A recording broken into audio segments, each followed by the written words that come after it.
stay with those who matter most. When you're together with White Claw, every day is a once-in-a-lifetime experience. You just gotta grab it. White Claw. Grab life by the claw. Please drink responsibly. Hard seltzer with flavors. White Claw Seltzer Works, Chicago, Illinois. I am untethered and my rage knows no bounds! Ladies and gentlemen. All I know is you never had the makings of a varsity athlete. What is it with you and this obsession with this varsity crap? People come to us because we don't sell them on internet. They can't refuse because of the implication. You wonder ever your bad.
Back in the booth, back on the airwaves, coming at you live from the White Claw Hard Seltzer Studios. John Reed, Sam Beard, Bad News Bubba, Josh Lovett. Happy Wednesday morning to you, August 19th. Getting closer and closer to football. A little less hot in the mornings now. A little bit of chill in the air, school kids running around, buses blocking traffic, high school football coming soon, college football right behind it. Top of the morning to you, Sam. How are you? I hate school traffic. Yeah. These people, or me. It's just frustrating when you leave at a time that you know you can clearly make it into work.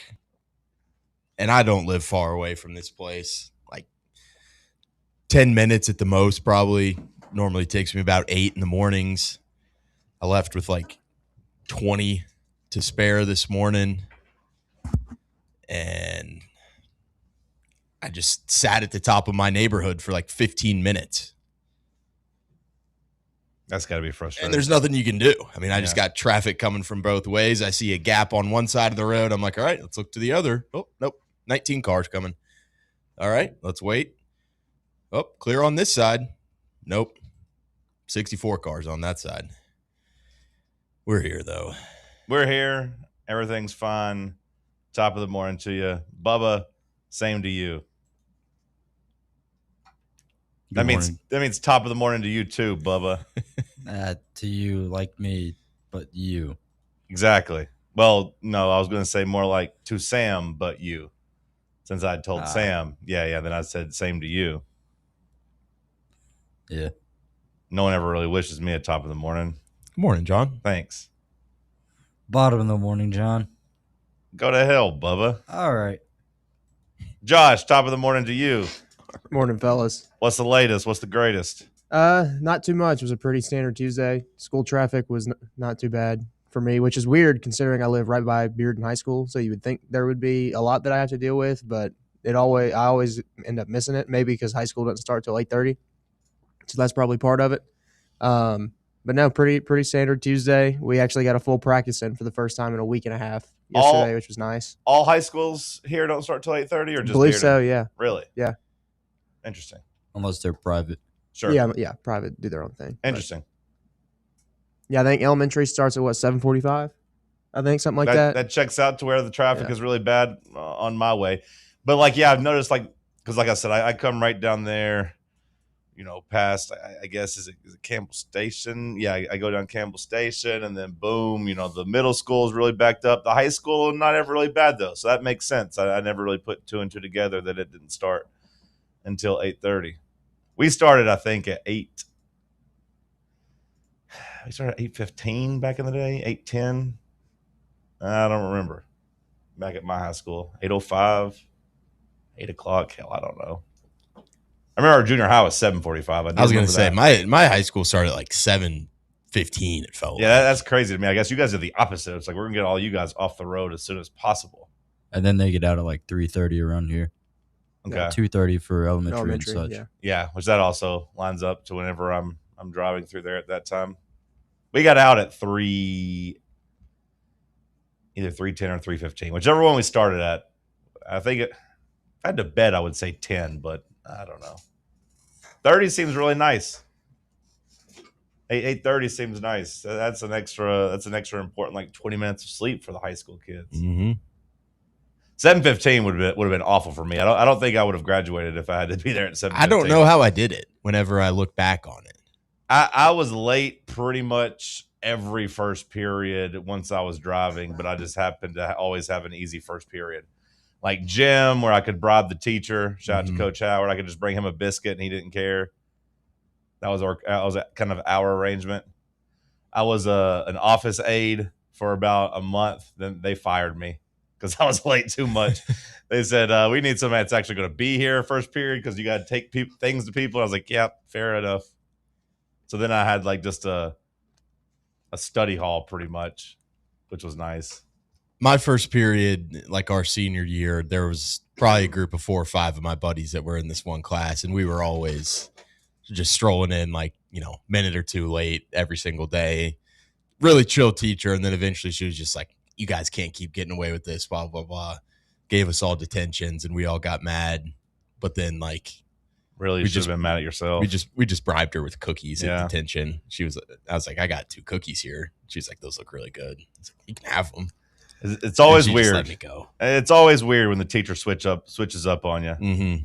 You're like, whoa, I thought we were boys. Yeah, and then all of a sudden they switch up on you, and you're like, no warning? What the hell happened there? I was a perfect attendance guy until like they announced awards for perfect attendance. I got it, and then I immediately skipped a day. You were a perfect attendance guy? Yeah. No, not even late? Nah. That's interesting to me. I was late one time, but the teacher, like, she was so cool because it's like they called me because it was like 8:15. I was still sleeping, and then by the time I left, it was like 8:35. People were already in like the home rooms. And she's like, "Hey, where are you? Are you coming?" I was like, "Yeah, I'll be there." She was like, "All right, I'll hold the back door open for you." That's sweet. And so I got there, and the back door was open. I was like, "This is awesome." You talked about getting detention. The only time I don't think we even really had detention. We had in-school suspension. Did you guys have that? Yeah, we had that. Yeah, we had that. We didn't have. I don't think we had detention, but I got in-school suspension because I tried to go to the perfect attendance movie, but I didn't have perfect attendance. And then my teacher, They gave you ISS for that? yeah, my teacher Really? ratted on me. Yeah, because I skipped basically 2 periods to go to the movie, Okay. and she ratted on I me. guess that makes a little bit more sense. Yeah, I did like a movie at 1 o'clock. From like 1 to 3, if you have perfect attendance, you got to watch the movie in the auditorium, and I went. Was it worth it? In-school suspension wasn't bad. It's just networking. What movie was it? I was just networking with the knuckleheads in there and figuring out, new ways to do stuff. Kind of like, you going to prison, going to white collar prison and learning new tricks, new accounting tricks. What works, what doesn't work. I want to say it was Coach Carter. Nice. We definitely watched Coach Carter at some point at some school. One way or the other, and I'm pretty sure it was that one. That was the one I got in trouble for. I want to say, which ironically, Samuel L. Jackson in the movie would not have been happy with me. He was a man of character. Yeah, it was like being in church and listening to the preacher preaching right at you whenever he was teaching those boys discipline and running, and then being a team and all that. I was like, oh man, yeah, you'd have had suicides, push-ups, everything. Yeah. What if you just started doing all of that, like in the movie? They said, John, it's ISS time. You can't be in here. I was trying to talk to some girls, man. I didn't have time to be doing push-ups and suicides in there and showing out. I was trying to cuddle up. back of the room. Didn't work. Nothing came of There's that. no honeys in ISS. There were a couple, but not the ones you wanted to hang out with. The Cookie Monster pajama type that Bubba talks about. That's who was in our ISS most of the time. It was basically reform school. It was our version of reform school ISS, and then you'd have some stragglers, some guys like me come in and out. That wasn't really about that life. That just had to experience it. It was basically Scared Straight. I don't know if you ever saw that show. Great show. Yeah, Great this is going to be your future if you don't shape up. Quit wearing a logo on your shirt. Sometimes we'd get ISS for logos on our shirts. What? We weren't allowed to wear logos. Really? Yeah. Columbine, it was a whole thing. We basically put a pretty strict dress code in our county after Columbine because kids are getting picked on. Okay. And they thought one of the things that they might get picked on is their clothes. Like if somebody's wearing polo, which is, a $60 shirt, and someone's wearing a Walmart shirt, that person might get picked on. So we had a uniform rule of no logos. Had to wear jeans, had to wear like closed-toed shoes, and you had to have backs on your shoes. But yeah, you couldn't have logos, which they were kind of lenient on that. You wouldn't always get ISS for it, but it's like I said, the teacher would switch up every now and then and be like, hey, you, in school suspension. You've got a Hollister logo on. That's the sucky thing about going through schools and stuff. I don't think it happens in private schools much, but going through like public schools, watching kids like get picked on for their clothes and stuff. Yeah, always hard because it's like that happened in high school and it became a pretty big thing. And the dude ended up like getting pieced up, the one who was bullying. Oh, okay. I thought you said the other guy. So a happy ending. I thought you were going to say the other guy took his life or something really tragic. The dude ended up like getting slammed onto a table in the cafeteria. We call that comeuppance, brother. That's not a sad thing. When the bully gets beat up, I think everybody likes that. And the cool thing was like he got beat up. Well, not cool at all. Don't atone for this, but he got beat up by a guy that maybe had a couple like screws loose. So to speak. He picked the wrong one. So. He picked the wrong one. Barked up the wrong tree. Yeah. I understood the rule. I never thought it was nice to make fun of people. I mean, especially, I'm sure, I don't know how much, Bearden has it or whatever, but like being a county school, back home, we had some pretty rough kids, come in there that didn't really have much at all. And then you had some people who had some money. It was a nice range, but. So we had a pretty big range when I was in school. Maybe not as big as like a West or like another school, but we definitely had some range, but we also weren't nearly as strict as what I'm hearing y'all's high schools were. Yeah, it's always very interesting to me that we were like a county school that was stricter than like all the Knoxville schools I hear about. But I guess we were quick to change after Columbine and then never took it away. I mean, at least until I graduated. I mean, in 18, it's 10 years later, I guess. Basically, we still had it. I was 08. And I want to say Columbine was 99. I want to say the dress code came in right after that. Sounds about right. Yeah, but I don't even know any of my friends that got ISS, and like we weren't, goody two shoes over here. We weren't perfect though. Like these guys didn't live at all. We wandered the halls. We did plenty of stuff, but they mainly just were like, "Hey, go to your room," and we were like, "Okay." Yeah. Oh, there's another time I got ISS twice. There's a place called the Dairy Barn back home, which is what it sounds like. It was just a place for dairy treats and some like hot dogs and stuff. And sounds like my kind of place. Yeah, we skipped lunch one time and went to Dairy Barn, and then the vice principal was right there in line with us. And they have fresh milk there. I don't know how fresh the milk is. I mean, they have fresh milkshakes, so like the milk's got to be somewhat. I don't know how they make it actually. The guy only hired girls. No guys ever worked there. Okay. Yeah, he only hired girls.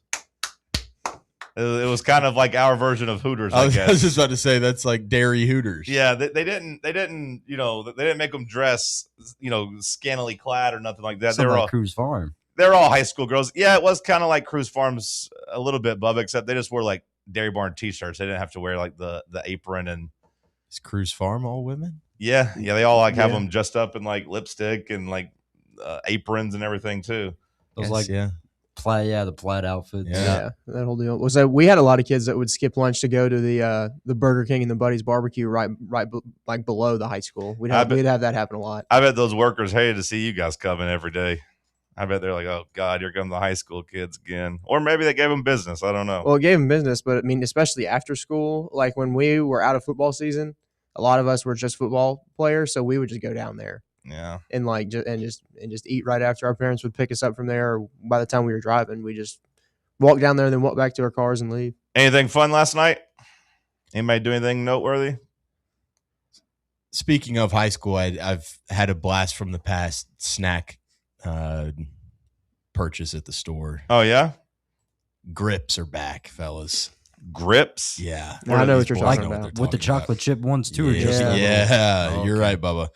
They got do you ever have these, John? I don't think I have.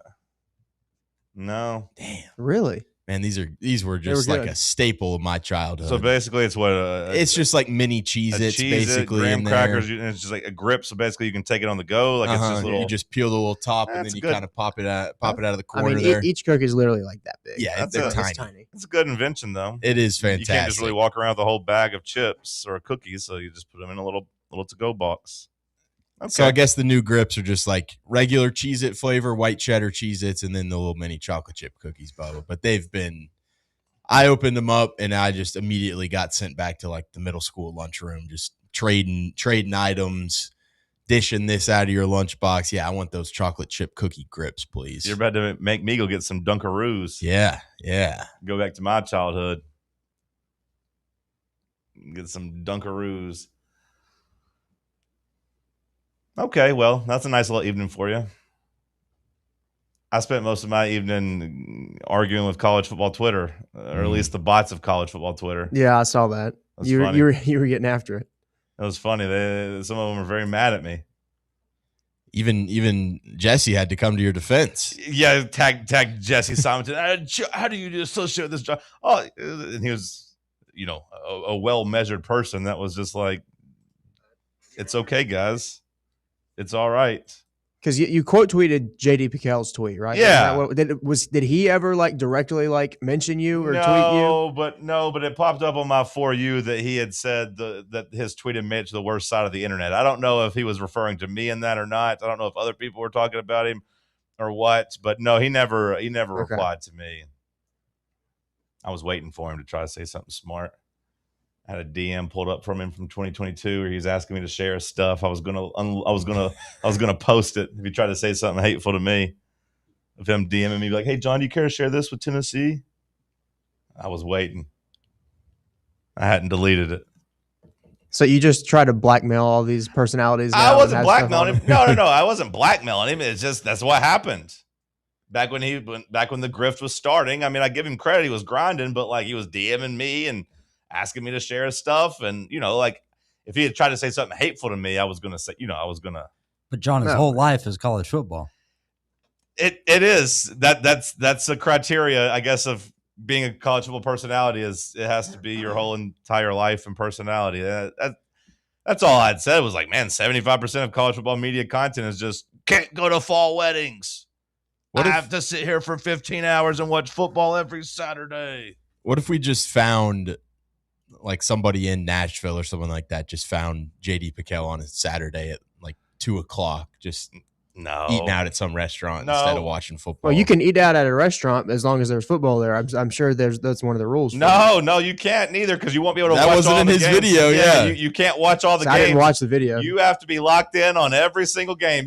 Everyone that ever goes to a bar or a restaurant on Saturday knows you might have a little bit of a TV, but you can't keep up with it. You're not grinding the film. You're not keeping up with every single drive of every single game. No. You got to lock yourself into your man cave. So I did watch 2 more film studies last night. Well, there you go. Yeah. You're grinding the film. Yeah. Shout out to our boy Brooks Austin. Bubba, send us to break. Let's talk sports on Fan Run Radio. Check out exclusive Fan Run video content on YouTube. Just search Fan Run Sports and be sure to like and subscribe. Football season is all about winning game plans, and here at Knoxville Smiles, we believe that your smile deserves an all-star game plan too. Whether it's a routine cleaning, whitening, or restoring your confidence, Knoxville Smiles has the experience to keep your smile in championship form. Don't let dental pain blitz your game plan. Call Knoxville Smiles today and schedule your appointment because a healthy smile is the ultimate home field advantage. Call 865-539-1776 or schedule online at knoxvillesmiles.com. What kind of day is it? It's a White Claw day. Grab a pack, grab your friends. Everything else in life can wait. Your friends shouldn't. Let's go. White Claw. Grab life by the claw. Please drink responsibly. Hard seltzer with flavors. White Claw Seltzer Works, Chicago, Illinois. Located in Knoxville's historic Old City, Barley's offers great food, live music, the best draft beer selection in town, and now your new favorite place to watch sports. Their indoor projector is perfect for any weather, and they've revamped their upstairs area with more TVs to take in all of the action. Their menu features hand-battered chicken tenders, juicy burgers, fresh salads, and the tastiest pizza in Knoxville. You can enjoy their happy hour drink specials daily from open until 6 p.m. Barley's Tap Room and Pizzeria.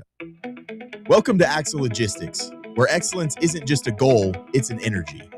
As a leading third-party logistics company, Axle is powered by an award-winning culture built on a work-hard, play-hard mentality. Here, the drive for success is contagious and hard work never goes unnoticed. Whether you're just starting out or looking to level up, Axle Logistics is the place to launch your career.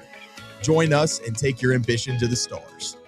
To learn more, visit axlelogistics.com. September 10th isn't just a sale, it's an experience. Join us as Liquor Vault celebrates its first anniversary with the biggest savings event of the year. Experience rare bourbon drops, surprising barrel releases, and complimentary tastings all day. For the wine enthusiasts, you can check out Jason Drotar's Wine Passport Experience. Cigars, they've got them too. Enjoy hourly giveaways, exclusive one-day only anniversary pricing, and surprises throughout the day. Find a Vault Golden Ticket and receive exclusive access to Liquor Vault's highly anticipated end-of-year rare bourbon allocation. People will be talking about this event for months. The only question is, will you be there?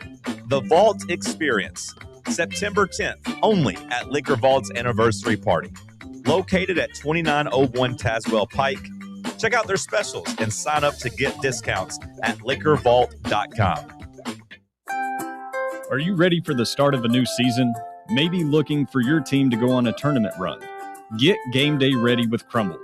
Head on over to your nearest location and pick up 12 pre-selected cookies plus exclusive toppers. When you're looking for dessert options, there's no question about who you should call on. Our listeners already know. Last year, the Dubai chocolate was a home run, along with the brownie batter. Oreo crumb was another crowd favorite. What new flavor will set the standard this season? If you're in the Knoxville area, there are 3 locations ready to serve you: Clinton Highway, Parkside Drive, and Maryville. Download the Crumble app to build your best lineup and vote on the best combos. You can even put your bid in to request a new flavor. Order in the app and slide on over to your nearest location. Tell them Fan Run sent you, and as always, it's for the fans, by the fans. Don't miss the cookies.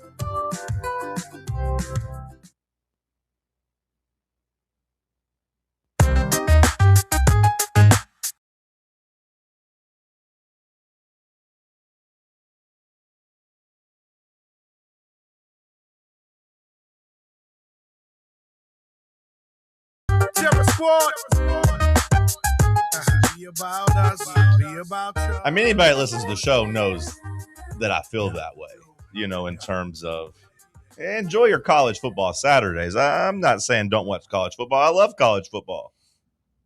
My take is it's just we get so much content year in, year out of the people that will wear it like a badge of honor that they got to watch from 9 a.m. to 2 a.m. Get a life. Get a girlfriend. Get some friends. That's all I was saying. Just get out there and mix it up. So I'll be very interested to see how Sam does this year, because Sam at one point was the J.D. Pickell that just wanted to watch ball from sun up to sundown. Now we'll see. Now that Sam's got a girlfriend this football season. I mean, that's how I am. I hadn't been able to do that for the last 4 years because I've been playing, but I'll get to watch any game I want. Yeah, every Saturday. I'll give you more of a pass.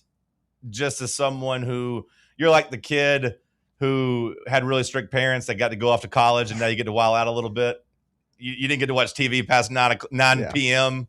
during your school years because you were playing football on Saturdays, so you're allowed to pick out. You just watch as much as you want, soak it all in. I won't judge you at all, Josh. I am very interested to see how Sam does this year, though.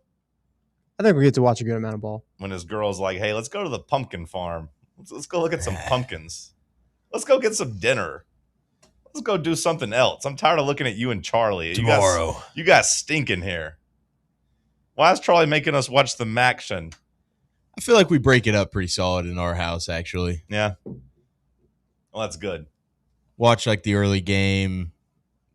Normally we like center every Saturday around like making a meal at the house. So we're grilling something or like in the kitchen making something to like kind of break up the action. You're not just sitting on the same couch for 12 hours straight, just burning your eyeballs. For me, my Saturdays are built all around Tennessee. I mean, that's where my focus is. Even in the loser games, I still feel like I need to be around for the Tennessee game just to watch, just since that's what we do for our job. Now, there will be times that I can be like, I'll DVR it and I'll go back and watch it, yada, yada, yada, if something else is going on. But, like, that's still priority one to me on every Saturday. Like, Tennessee, Georgia Tech will be the biggest game. Even though there's other ones going on, like, I'll have to be locked in on Georgia Tech, Tennessee. Well, it's the same thing for week 3 with LSU Ole Miss going on at the same time as Tennessee Kennesaw State. I'll have Tennessee on the big TV, and I'll just have LSU Ole Miss on a side TV or on a computer or something. That'll be one that – do we know – is that on SEC Network? Mm-hmm. Yeah, that might be one I DVR and then check in on and don't get full focused on, because it doesn't really matter if you're fully focused on it at the time. It's not like I'm going to be – hopefully hammering live bets on Tennessee, Kennesaw State. Sure. Hopefully it's not anything that you have to be watching because an upset's brewing or anything like that. So typically on those games, I still need to be around. But at the same time, as long as you're not like setting yourself up to live tweet the game and people are just dying for your tweets, nobody will really care if you watch it the next morning. Go through and watch it and jot down your notes for that. It just kind of depends. So on those, I'll typically have pulled up on my phone the Tennessee game and then do like a full rewatch on Sunday morning. It's typically how I do it. Yeah, that's fair. I'll have Ole Miss LSU on my computer. Is probably what I'll do. I'll have that set up on like a stand, but Tennessee will get the main TV. I do feel for the people that like going that love going to all the games though, because that one's a tough one to sacrifice on. Yeah, is watching Tennessee, Kennesaw State while like one of, if not the most anticipated game of the year is. As it gets closer, do you feel like the hype for Ole Miss LSU is as high as it was maybe like 3 or 4 months ago? I do feel like I feel like we're going to need a pop from like, I think Ole Miss has to go out there and kind of maybe not mop up on Louisville, but like they got to beat Louisville. Yeah, just show them that they're like clearly an echelon above them type of thing. That spread's gone down to 6.5, where I think it was hanging over 7. For most, I think it was up even as high as 9.5. A couple months ago when we checked in. When I was looking 2 days ago, it was down to 6.5. So some Louisville money coming in. Ask, I guess, some questions about Ole Miss and Golding or whatever. But to me, it's not even – okay, so you said like Ole Miss would need to mop up or comfortably beat. I don't even think that really matters. I just think by the time the game comes, it's just going to be about the hates. Yeah, I say that, and then I think like you can say the same thing about LSU where it's like, oh, you better take care of business against Clemson. And it actually becomes more interesting if either of those two teams lose a game. And then it's like, all right, we've got third game of the season against Ole Miss is just like a mega hatred rivalry here, and we might potentially already have a loss on the schedule. Yeah, see, to me, I like that angle better of like, I want that game to be more about the loser than the winner. Yeah. I don't want both teams to come in undefeated, riding high. Like, in an ideal scenario, both LSU and Ole Miss have already lost once, and like whoever loses that has the pressure put up on 10. I haven't developed a hatred for Pete Golding by any means. Like, he's still relatively new, and he hasn't done anything necessarily too wrong. I mean, the Clemson stuff was a little scummy, but then the way he handled it, I was kind of like, you know what? Respect. You are right. Everybody is cheating. They're trying to single you out. You can burn it down. I kind of respect that. The stuff with him and Kiffin, maybe having beef towards the end of that and him telling Kiffin to get out of there. I kind of respect that. I don't know if I think this guy's going to be a good head coach. That's undecided. But like if both of those teams came in with a loss to that game and the loser feels really, really miserable, I think that's better TV. Personally. It kind of goes – I do acknowledge I am contrarian by nature, I believe. Kind of like when you were talking about the Pat McAfee album, and I was just kind of like, I kind of refuse just to even give it a click. There's a part of me that feels that way about like feeding into the Lane Kiffin narrative of that game, though, because Lane's going to like wallow in it and like bask in it and like try to make it all about him and take it as a huge ego hit. Mm-hmm. So for that reason, I kind of don't even want to put it on a pedestal. Because like it's just going to be there, though, so you might as well just let it happen. But at the end of the day, it's like Ole Miss, who I don't really care about, and LSU, who I don't. I think everybody kind of feels the way where they haven't really hated LSU for most of their life. I feel like LSU is almost always kind of the lesser of all evils. It does kind of suck that Lane Kiffin's there now, but that makes them more hateable. And like Brian Kelly warmed it up a little bit, but like I don't know how many people are walking around outside of maybe Gainesville or Tuscaloosa. They're like, you know what, man, I really hate Les Miles. I really hate that LSU team. I hate Ed Orgeron and that LSU team. Les Miles eats grass, man. But that was like kooky. I was like, oh, he likes it. He's the Mad Hatter. He's so weird. Isn't he crazy? Do you have like a clear favorite that you're rooting for? Like, I feel like I'm definitely rooting for Ole Miss in that game. No, I am. That's what I was saying. Is like I'm not used to hating LSU, but like at least football, basketball, Will Wade helped there. Football, like I haven't really hated LSU for most of my life. They've kind of been like I said, the SEC team that you were kind of okay with winning. You didn't really want anybody in the East to be good. In the West, it was either Alabama or LSU. I think I was always like, you know what, go LSU. Rooting for them every time the two of those teams played. Every time they played Florida, you're rooting for LSU. Well, because it was the enemy of my enemy is my friend. Right, yeah. right. But now, like with Kiffin there, I don't really feel that way. So do you not lump like the other sports and how they are into? Typically not. Okay. Typically not. And like the LSU basketball hatred, relatively speaking, Bubba, was pretty short-lived. Because I used to like the Glenn Big Baby Davis team. Like I liked them back in the day. I thought they were, fun to watch.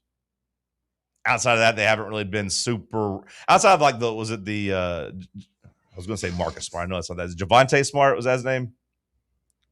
I thought you were going to say the Ben Simmons. Well, the Ben Simmons, when I was interested in watching Ben Simmons because I bought into him as like the generational number one pick, and then he was just, a quitter. Javonte Smart, is that the guard that was there? Yeah, I was like, I know he was a basketball player. I can't remember if he was LSU, but yeah, he was. Yeah, he was the guy that was just a thorn in our side. And like I really, really hated his teams because that coincided with them winning the SEC and like beating us in that really BS call on the half court foul. And then everyone went through the ref's Facebook and found out he was an LSU fan. You're like, oh my God, what the hell is this? So like that era of Will Wade basketball, I really, really hated them. LSU baseball, Bubba, yeah, I don't really like them. But the football team, I haven't really like used that as like any spillover. I haven't really held that against them. But granted, the baseball hatred for me did kind of coincide with Brian Kelly football. And I did like them less because of Brian Kelly. So maybe ipso facto, the baseball played into that a little bit. But yeah, there's no babyface in that game as far as I'm concerned. Because like Ole Miss, like I like Chambliss, but like at the same time, I can't really get behind Ole Miss and just their fans. I don't know. I feel like every SEC fan base just kind of sucks too. Yeah, there is that, and I acknowledge that they all feel that way about us. That was a common reply I kept getting from people that thought that was some type of insult of like, oh, Tennessee fan, no wonder his life doesn't revolve around college football. And I was just kind of like, okay, I guess. I mean, on one hand, we are good at other sports, so like, yeah, like the college football is great, but guess what? I also like college basketball and college baseball too. Tennessee's a great place to live. I have other hobbies, but either way. There's also only like a handful of fan bases that could even really say that point and like it means something. Yeah. Georgia fans love taking shots, Sure. and you kind of just got to take that. Apparently, like Georgia and Ohio State are our two biggest ops online, I feel like at this point. Yeah. Ohio State fans found their way. They found their way in the mentions there. Oh, of course, Tennessee fan feels this way. I was like, oh, of course, an Ohio State fan wants to talk to Tennessee. And then, yeah, like Georgia, you seen that video go viral again this week where it's like Jalen Wright's long touchdown run, the first play of the game against Georgia in 2023, and then they edited it with like the rushing of the field of Alabama of 2022. Yeah, I did see that. That was funny. It's pretty funny. I hate to say it. That's good. Yeah, I hate to say that it's good, but it's pretty good. It got community noted too, so that means some people like actually believed it. Well, it also means apparently if you get community noted, you can't make money off of it.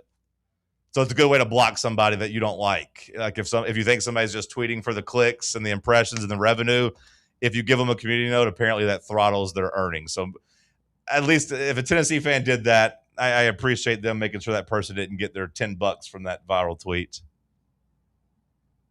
But like for as much time as people pay attention to college football, I do feel like a lot of people aren't good at talking college football. You can go through and look at the quarterback rankings from last year and the DJ Lagway gaslighting and love, or you can look at what happened right here in our backyard.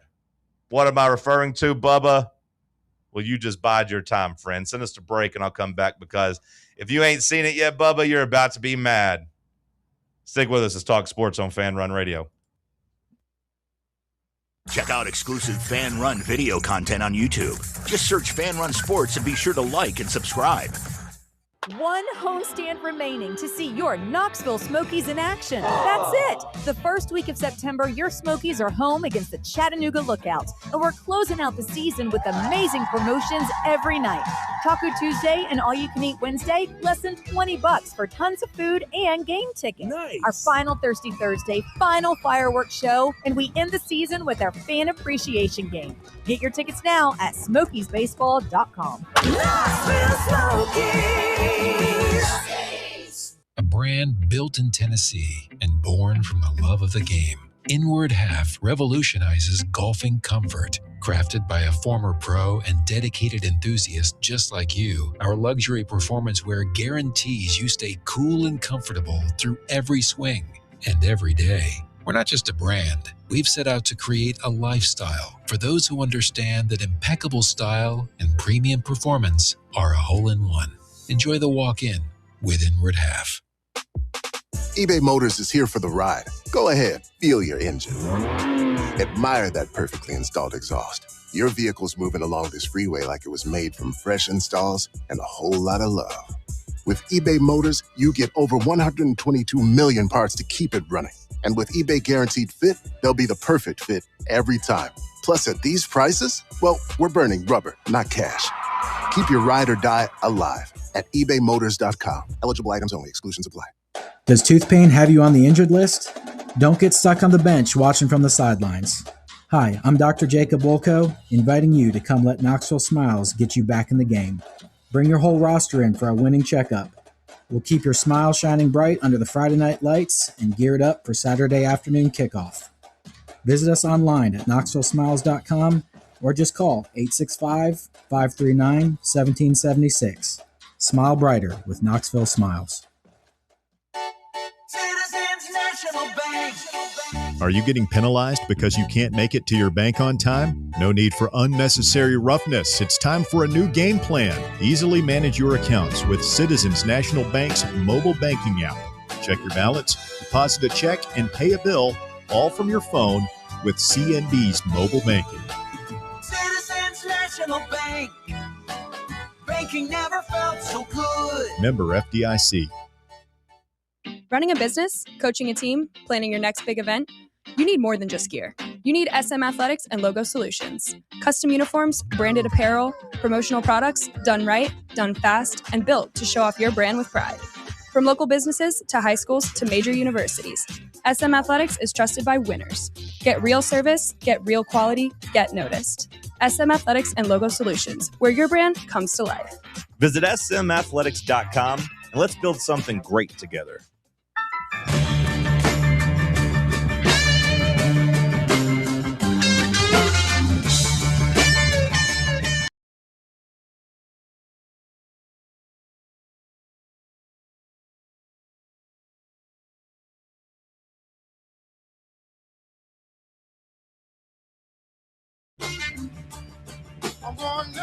Bubba, are you prepared?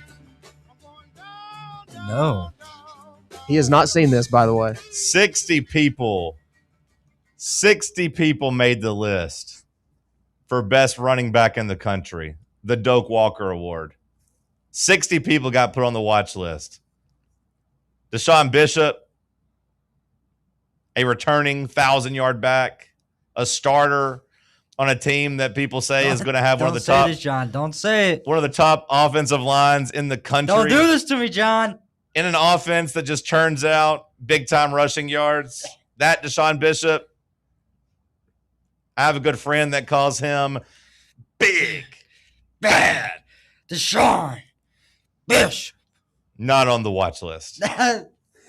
What the hell are we doing here? Not blasphemy. Not getting listed, Bubba, as one of the top 60 running backs in the country. That's crazy, dude. What the hell? It legitimately is crazy. I know it doesn't necessarily matter. I feel like there would be an SEC rub there. Yeah, like, no, all the things I just said, like Josh Heupel's offense turns out good running backs. Like, you're not that far removed from Dylan Sampson being a top 5 running back in the country. Well, also just literally look at him. Sure. And be like, oh, yeah, he's probably one of the better backs in the country. Yeah, but even then, like, if you're saying, like, hey, he was coming in and he hadn't proven anything yet, and you're just looking at his size, like, I could see people being like, okay, yeah, sure, whatever. But, like, you look at the size. And you combine that with his production last year. And you combine it with the production last year and the offensive line that's returning. We have no-namers on this preseason watch list. Well, and one other thing is there are 2 Liberty running backs on this list. Liberty. I couldn't tell you who the hell they are. Liberty, Liberty, Liberty. The Northern Illinois running back is on here. San Jose State, Florida Atlantic. There's 3 Liberty running backs on here. This had to just be a complete, like, somebody messed up, right? Like, so there's an oversight here. Somebody you had have to Cam Davis of Liberty, Peyton Jones of Liberty, and Kanye Udo of Liberty. How the hell do you have 3 running backs on the preseason watch list for the best running back in the country from the same no-name ass school? Kanye Udo? It's a pretty strong name. It's a good name. Old Dominion, Eastern Michigan. Well, the talk Arkansas State, Wyoming. Butch Jones got a guy on there. The talk, I mean, 60 teams is basically, I mean, every power, I guess I was going to say every power team, but I guess not every power team gets one on there because Tennessee didn't. And there's 3 spots taken up by Liberty and some Old Dominion guys. But, like, the whole narrative around Tennessee this year has been like, hey, no quarterback. I'm emailing this guy. You should. Jeff Lockhart. You should. Email him right now and just be like, hey, brother, how do you explain this? I think you forgot somebody there, pal. Do we have, Josh, maybe you're better at this than I am. I'm not very good at finding stats in college football. Yeah, I can find Is there a list of returning rushers in the country? And, like, who had the most yards last year in terms of returning rushers? Because I'd be interested to see where Deshaun Bishop stacks up just on that list. Not rushing leaders in the country, of course, from last year, but, like, which ones are actually coming back? I'm not going to disrespect the troops. Great name here for Army. God's Power. No way. God's Power? God's Power is his first name. Oh, that's his first name. Okay. That's sick. I kind of feel like it should be God's will, not God's power, but either way. Like, I know that Oklahoma State's got a guy that went off last year, Caleb Hawkins. I know that because he was my auto pick, first-round pick in my college football draft last night. Okay. I thought it started at 8:30, but it started at 8:15. I mean, that's you should be happy with that. Pick. Yeah, I had the number 4 pick. I don't know if I was happy at getting him at number 4 or whatever, but, like, hey, like, I know he, put up some big yards at North Texas. I know he followed his coach to Oklahoma State. He should put up some good stats. But I was going to say, Bubba, Deshaun Bishop was projected. I know it doesn't necessarily matter what the fantasy football rankings are, but he gets respect there. He's a first-round pick in fantasy football. Okay, so I've got this. Deshaun Bishop was 30th in the country in rushing yards last year. Okay. So I'm trying to do the math on who's leaving and who's not. Okay. I've got to pull up on ESPN just in terms of the rushers. It appears, Josh, he was actually 29th, 1 yard ahead of Caden Creel, at least according to ESPN's rushing. But okay, 29th, 30th, whatever. And then, you'd have to just go through and do the math of who. Okay, the one that I've seen has him and Caden Creel tied, so they're tied for 29th. Yeah. I think this one has him as 1 yard ahead. But either way, like, I know Jeremiah Love's gone. Yep. So that's, knock one of them off. But Cam Cook is back, the leading rusher. Okay. In the country. He's at West Virginia now. Ahmad Hardy is still there. Kawan Lacey is still there. It does feel like most of the names are still around from what I've seen. I think Emmett Johnson is still here because he was a redshirt freshman at Nebraska. No, he was taken. Yeah, I think so. Emmett Johnson's gone. Yeah, he's a Chief now. So of the 30, let's just comfortably say you can mark off 10. We don't have to actually go through the list and mark off 10. But like either way, like you were a top 30 running back last year. There's 60 names on this list. Yeah, just what are we doing? And that's just yards. If I sort through touchdowns, Deshaun Bishop goes up to number 6. He was 6th in the country in touchdowns last year? For rushing.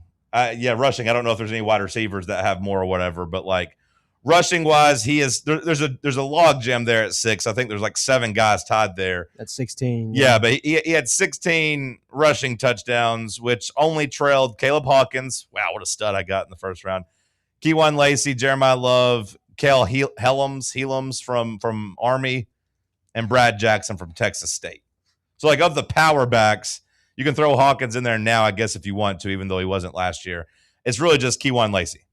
Who else did you get on your college fantasy team? I'm curious. I did like 6 picks, and then I was like, I'm going to auto draft. I don't really know what the hell I'm doing, and I had a nice little buzz going because we actually went randomly to like this open house downtown thing, and they were giving drinks. I was like, you know what? So then I was there and I was home and I was trying to do the draft. I couldn't really focus. I had me a White Claw at home. I was trying to watch some WNBA.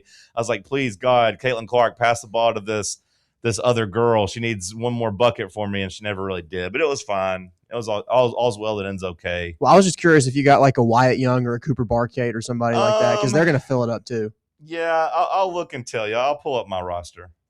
But again, Deshaun Bishop, 30th in yards, 6th in touchdowns, and that's not even of just returning guys. He should have gotten more respect. I think everyone knows that. Yeah. Sam, are you pinning your email? I am. Will you read it out loud once you're done with it? I would love to know how you put 3 running backs from Liberty on the preseason watch list, and there's no mention of Deshaun Bishop, who was top 5 in the SEC in rushing yards, 29th in the country, 6th nationally in rushing touchdowns, and came back to run behind an offensive line that returns 4 or 5 starters. This list is so illegitimate. It's honestly mind-boggling you can work for this type of award and be so stupid. Do better. Love it. Okay. Some people say you catch more flies with honey than you do vinegar, but what's the point now? I mean, he's not on the watch list. Okay. Hell, I might call the guy once the show's over. He's got his number on here. I think you should call him live on air. See if he answers. Let's see. Jonathan's crazy team. All right, here. So Caleb Hawkins. Okay, so it auto-picked the first 2 picks for me. Okay. Caleb Hawkins and Justice Haynes. Okay, that's good picks. They'll be high-volume guys for their teams. Then's kind of where I took over, so it probably goes downhill from here. I took Chambliss in the 3rd round. Can't be mad at that. I took I can't remember which order it was. Trades Green, the LSU tight end, and Cooper Barkati. Cooper Barkati. Miami. That's a great pick. Yeah. Great pick. He was Darian Mensah's security blanket at Duke last year. Okay. Great pick. Jaden Scott from NC State. Tanuk Hines from USC as my other wide receiver. I assume he's their wide receiver 1. I don't really know anything about USC this year yet. He's got Jade Maaba throwing him the ball. He'll be all right. I got an Iowa tight end. I don't know if I want to have 2 tight ends, one in the flex, but Fluff Bothwell off the bench, Mississippi State's running back. I don't really know if this is any good or not. Like I said, it seems pretty decent if you got, Trinidad, Cooper Barkate. I think it's only an 8-team league, so it's not. You're not going to have any necessarily bad teams. I'm very interested to see how I feel about college football fantasy after doing it. Another guy that got snubbed out of this list was L.J. Martin out of BYU. Like, that's ridiculous. He was 11th in rushing yards last season. I think tied for 30th in rushing touchdowns. And he didn't get put on the watch list either. L.J. Martin's a top 10 returning running back in the country. Yeah, he probably, he had 1,300 yards last year. Not as many touchdowns as Deshaun, but, more yards. 5.5 yards per carry. That's just ridiculous. Yeah, and it goes back to what I was talking about earlier, though. Like, if college football, if the whole thing is like, oh, college football is life, then be better at your job. If you're going to make college football your whole personality, we got to be tighter on stuff like this. I'll give J.D. Piquel this. He'd probably put together a better watch list than that guy did. Well, 2 of these Liberty running backs have combined for less than 650 yards in their entire careers. Did this guy go to Liberty? They played at Duke last year and then Florida State. This Cam Davis bum got 8 carries for 51 yards and a touchdown last year at Florida State. The year before that, 52 carries for 173 yards. What's this guy's name? The guy who put this list Peyton together? Jones guy was like scraping the gum off the bottom of Star Thomas's shoe at Duke and still didn't even get into playing time. Jeff Lockhart. This is ridiculous. Where did Jeff Lockhart go to college? Well, he's got an SMU email, so I'm assuming he does something with SMU. Okay. And he's in charge, so one guy does the whole list? I don't think I knew that. I guess I thought it would have been like a committee, but it's just one guy that's in charge of this? I want to make my own damn list. You should. I'm going to put one name on it. LJ Martin? I'm going to put a couple. Yeah. Just put Deshaun Bishop 60 times. Yeah.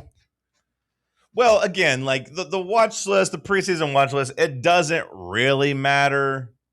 But at the same time, it does just kind of further the narrative that Tennessee is super under the radar this year. Yeah, he went to SMU.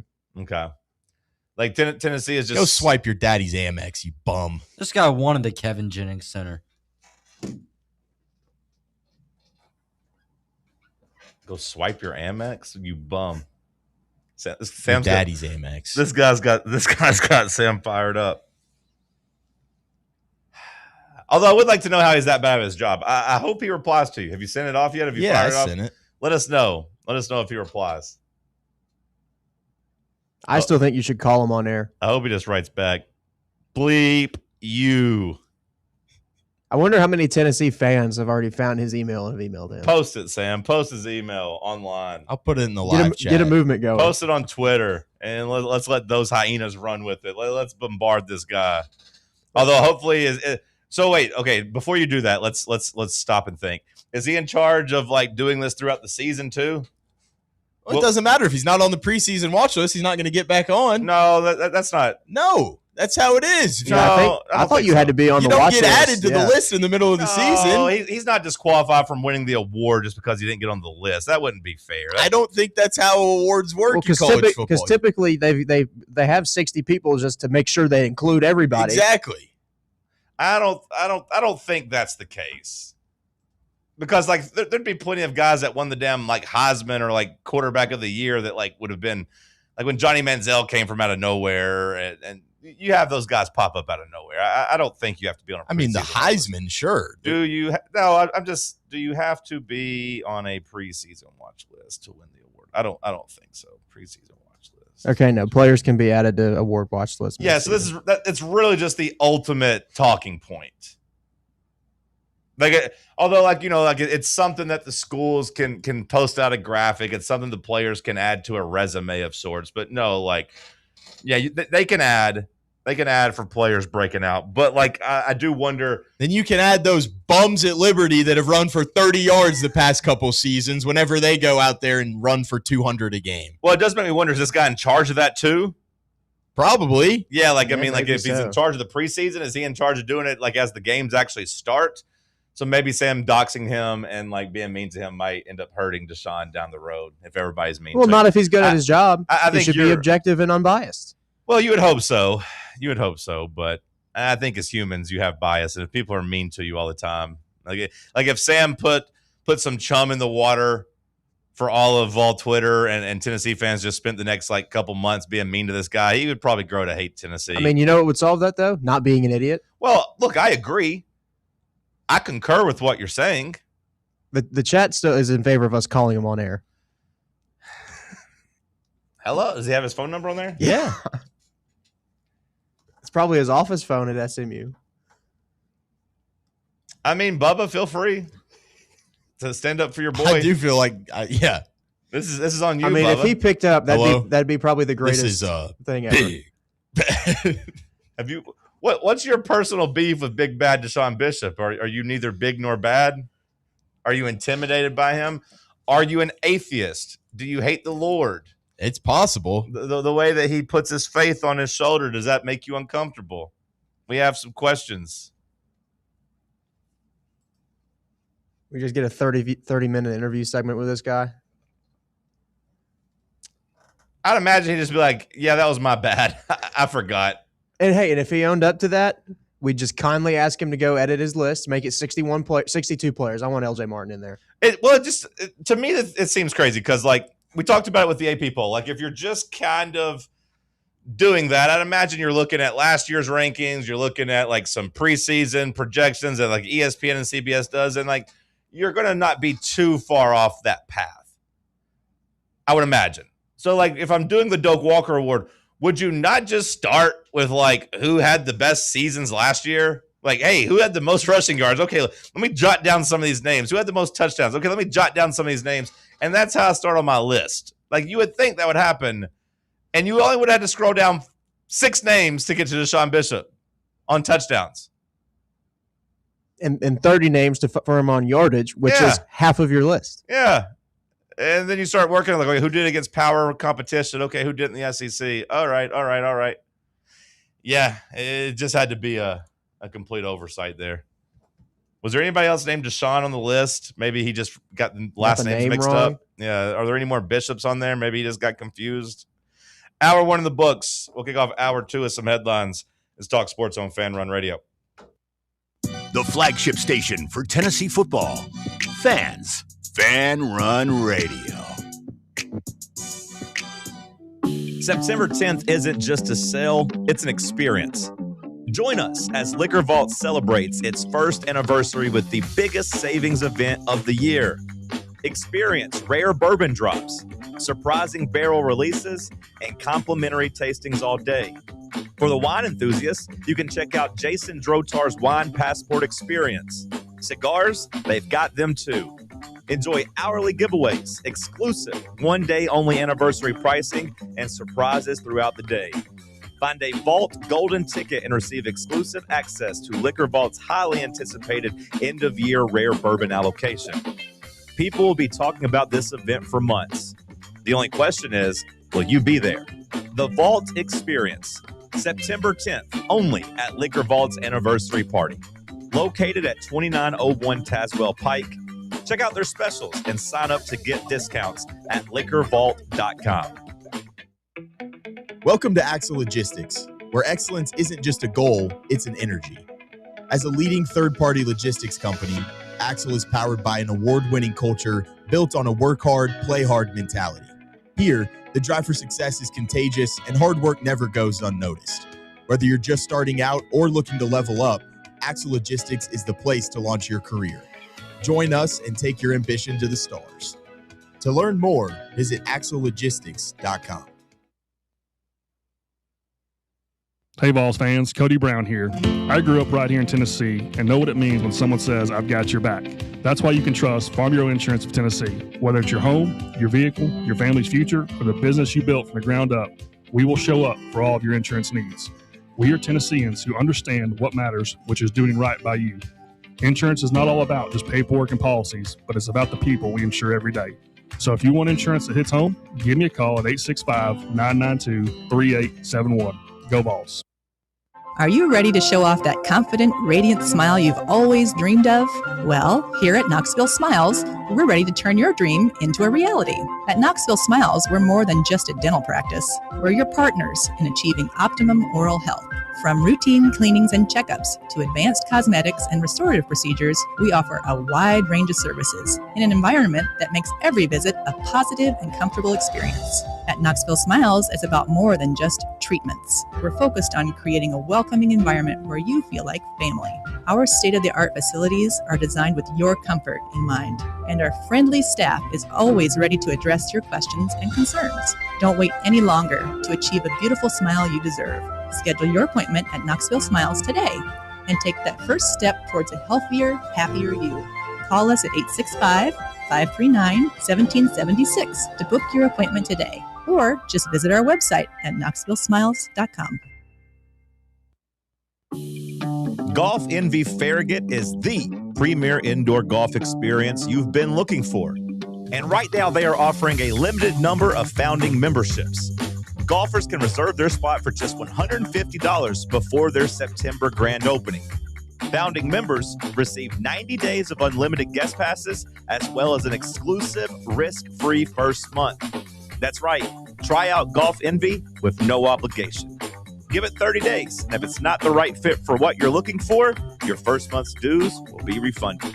Members will get access to their Golf Zone 2 Vision NX simulator technology, the most realistic simulator on the market, where they can play more than 300 courses and compete in leagues and tournaments with players all across the country. Golf, rain or shine, 24/7, 365. To learn more and become a founding member, visit their website at farragut.golfenvy.com/presale. You're listening to FM 105.7 and AM 1340, WKGN Knoxville, and W289CU Knoxville, Fan Run Radio.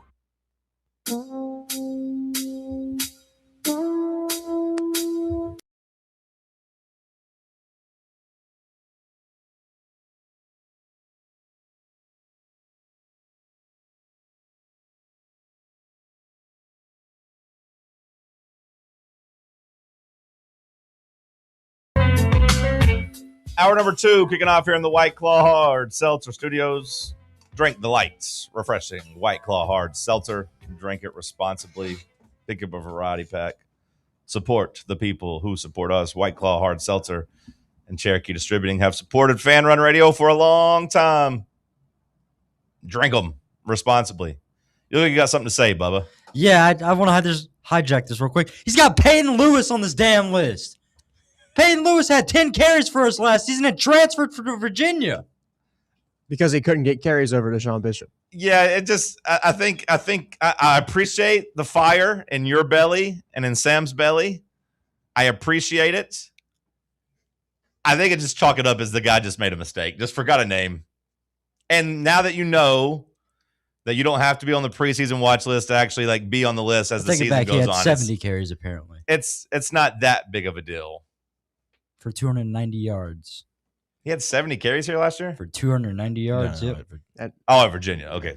Last year. Tennessee. He transferred over. That's what I thought. December. Okay, yeah. That's just not a great yards per carry either. Because correct me if I'm wrong, he was the guy that dropped the pass against Oklahoma, right? No, that was tight end Jack Van Dorsel. No, didn't we have a running back drop a pass too against Oklahoma? But yeah, no, Van Dorsler is the one that dropped was the the one down. that was bad. Yeah, I thought there was another one on another drive that Lewis maybe not. Anyways, let's hit some headlines. What you got for us, Josh? Okay, first, this came out about an hour ago. Former Wimbledon finalist Nick Kyrgios, however you pronounce it. Kyrgios. Yeah. But he has been provisionally suspended after he tested positive for cocaine. I saw that the headline of him telling people he tested positive for cocaine, but I was like, is he just acknowledging that he was using cocaine, or is he claiming this is a false positive, or is he just like, yeah, I like to party and I busted, I tested positive, so now I'm out. This doesn't surprise me at all. I feel like no, it was weird because it's an interesting tennis story. They're also in Cincinnati right now. So, like, Daniil Medvedev, I don't know if you've ever seen him play. He's one of the top players. He was doing a whole thing. They're in Cincinnati, and he's telling everybody he's a big Reds fan. Did you see his trivia? I did see his trivia, which he was locked in on this. He was like, I've only been a fan for like a year or two, but he was like really, really locked in on this season. But then, like, I was at a restaurant yesterday whenever he was playing, and he was throwing an absolute fit. He like kicked the video board. He like was slamming his racket. He's yelling at the ump, and I think he got upset. He was upset, but I think he got upset and lost, which I thought was funny. I was like, yep, just like the Cincinnati Reds, disappointing people in Cincinnati. But those are my two. I like tennis crash outs. They're funny to me. Yeah, those were my two tennis stories that popped up. So, yeah, tested positive for cocaine and cited the doping case as a wake-up call after feeling, quote, helpless and alone as injuries derailed his career. Okay, so he's not trying to say it was an accident or anything. He was just basically saying, oh, man, I didn't realize he had fallen all the way to 919th in the world. So he just sucks now. Yeah, he's fallen off big time, I think. And then he also just, like if he's saying he's just alone, I guess that makes sense as to why he was doing the whole battle of the sexist thing in Dubai. I don't know if you remember that from last year. Yeah. His career was pretty much over. He's doing the whole Enes Kanter thing of like trying to cling to a last little bit of relevancy. At times, I felt helpless and alone. None of that excuses what I did.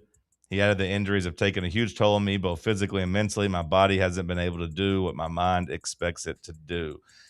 Well, when you see he's 31, I mean, that's kind of the danger zone for a lot of athletes, tennis in particular. Like it does put like Federer and Djokovic's run later into their career as they got older. It puts it even more into perspective for me, because like I feel like 31-year-olds, that's kind of what I expect would be the Nick Kyrgioses of the world, where you just kind of fall apart.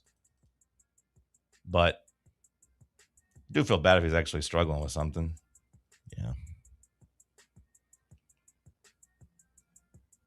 I didn't know people really took cocaine when they felt alone. I've always associated cocaine as more of a party drug, like when you're around people. But I guess sometimes you can be alone in a crowded room.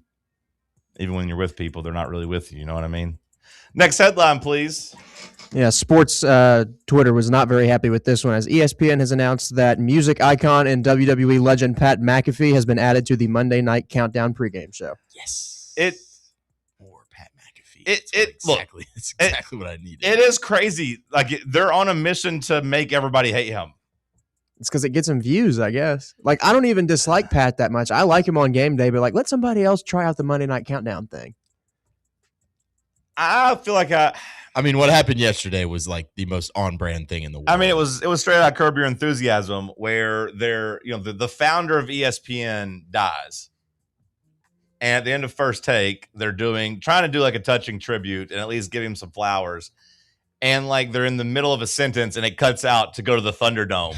Well, that's not even Pat. That's just like the ESPN person who's producing it. Oh yeah, sure, yeah. But it's just a representation though of like stranger than fiction type of thing, where the real life is just ESPN cutting off a touching tribute to a man that died, which back in the day they probably would have cut into a live Sports Center and actually given him like 15 minutes of his flowers versus just like trying to give a quick shout out on the way out of their debate show. It would have been something that superseded their programming that they would have cut in for, but instead it cuts them off mid-sentence and we go live to the Thunderdome. Presented by DraftKings. Yeah, like the presented by DraftKings was a nice touch too. But like, I've tried to stay. I don't like doing the thing where people automatically start hating people that are popular and successful. I feel like a lot of people do that, and I try not to do that. I feel like I've tried to hold off on McAfee for a long time because of that reason of just like, hey, you know what? I kind of actually enjoy him on other stuff. I enjoy him when he does WWE. He kind of isn't what I'm complaining about with college football, media. Like he does have other interests. He can do it all, and he wants to do it all. Do I think that music album sucked? Yeah, the clips I heard were god awful, but there is still a part of me. It's like, you know what? I appreciate him having other interests and wanting to try to do something. I kind of appreciated the attempt at it. Now, the way he talked about it, the way he was trying to act like he's some victim, that to me is where he loses me, because he is not any type of victim. And he's not like even anti-establishment at this point. Like he's not the renegade that he tries to paint himself as. He is as close to like an industry plant as we have right now, as like the industry is just planting him everywhere you want him to be.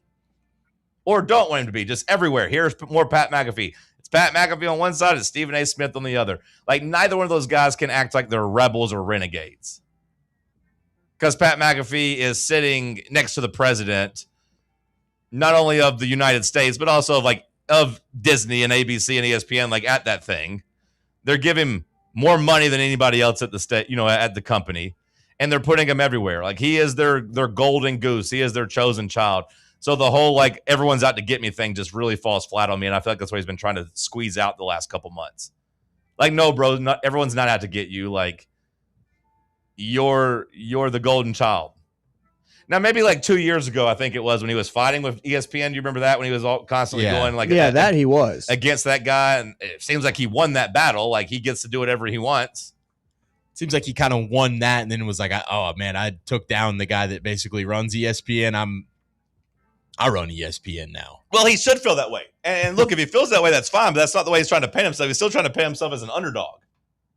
Like even this whole album rollout, the polarizing figure, and had quotes like, teacher said I would pump gas. Like, okay, bro, like that's fine. But like all that's over now. You don't have to keep saying this. They got you on College Game Day and Monday Night Countdown. Like I said, I don't even dislike Pat on game day. I think he's great on game day. Because he gave that show some much needed, like, just energy when it was like kind of dying for a minute. I don't watch game day for the most part, but like I do still enjoy seeing the college football kick every week. Like I like watching that. I think they're done with that. I don't think they're doing that anymore. Really? Yeah, I think they had like a grand finale with it. They might be bringing in some other competition, but Interesting. Well, okay. I mean, like I trust that they'll do something because, and they might be bringing it Fetch back, with his but- dog is what's going to be. yeah. Here's Herb Street trying to see if who's got the best dog tricks. But either way, like McAfee bringing the kick in there, like to me, that was the new headgear as far as I was concerned. That was the one thing a week that I wanted to see. When I was a kid, I wanted to see the headgear. I wanted to see the picks. Now I wanted to see if the kid was going to make the kick or not. So if that's gone, I don't know what I'll tune in for. I mean, I'll watch it just because I appreciate Reese Davis is great at it. I appreciate Herb Street and Desmond Howard, and Nick Saban being on there is nice. Yeah, just me personally, it's one of those things. I feel like it's the same thing for late night TV as it is for like analysis, pregame analysis at this point. The really good stuff goes viral, and I just watch it after it goes viral. That's fair. I still appreciate watching it live. Sure. But like doing this 15 hours a week and then doing other podcasts and doing it, I feel like I've done enough reading and watching and research on the games by the time Saturday morning rolls around that it's like I got to go do other stuff before the game starts. I That's got fair.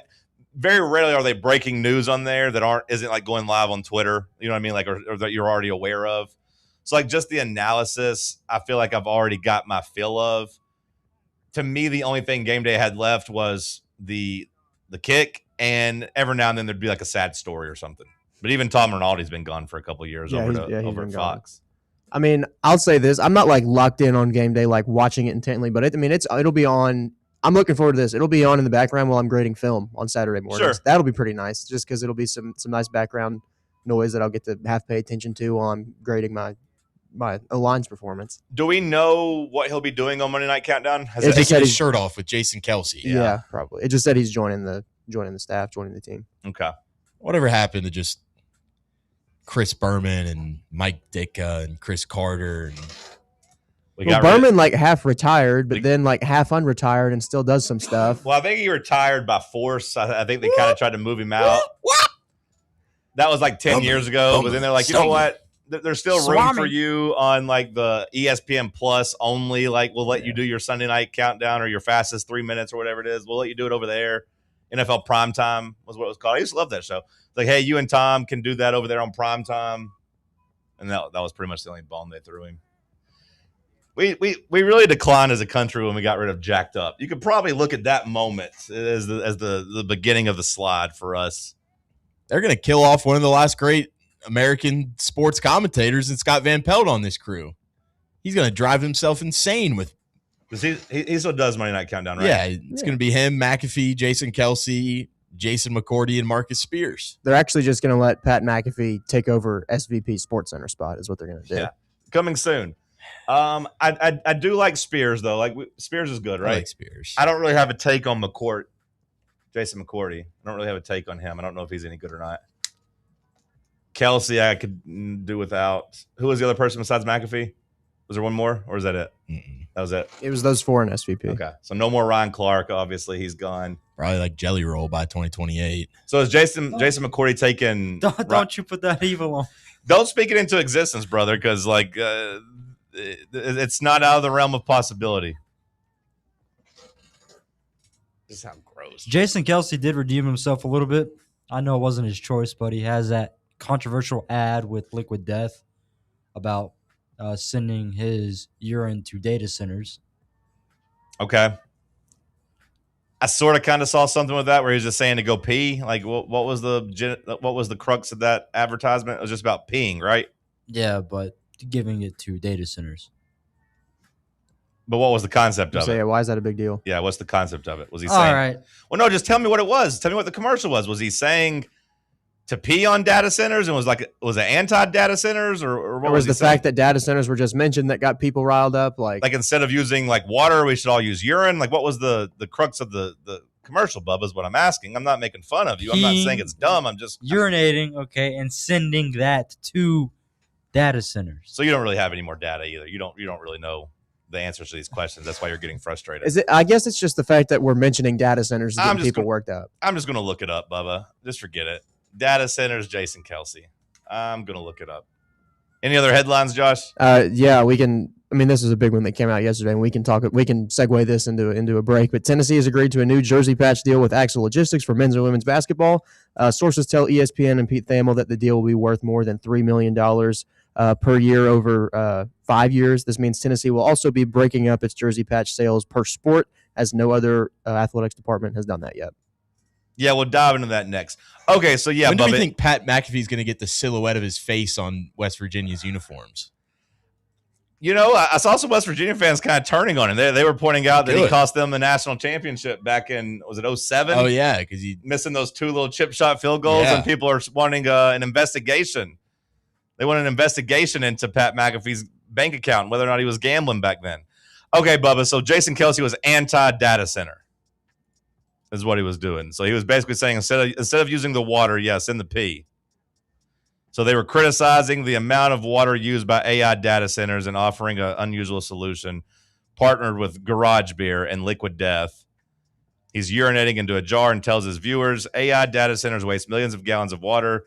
That's why Liquid Death and Garage Beer have decided to team up. We want your pee to cool those data centers. So essentially he's saying to pee on data centers.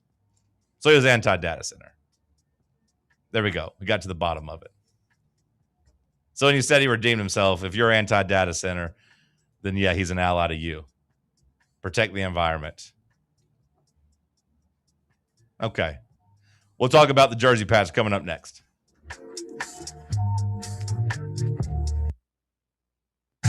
Big Orange Country's home for sports. This is Fan Run Radio. Blackford Veterinary Surgery Referral specializes in surgeries not regularly performed by your pet's general veterinarian. They're currently accepting referrals from vets all across the country. With their newly renovated state-of-the-art surgery center and highly trained staff, clients can rely on professional and thorough care. If your vet says that your pet needs surgery or rehab, ask for a referral to Blackford Vet and let them get your best friend back on its feet. Located conveniently in West Knoxville. For more information, visit blackfordvetsurgery.com. Is your yard starting to look more wild than welcoming? Yeah, don't let your landscape be that house on the block.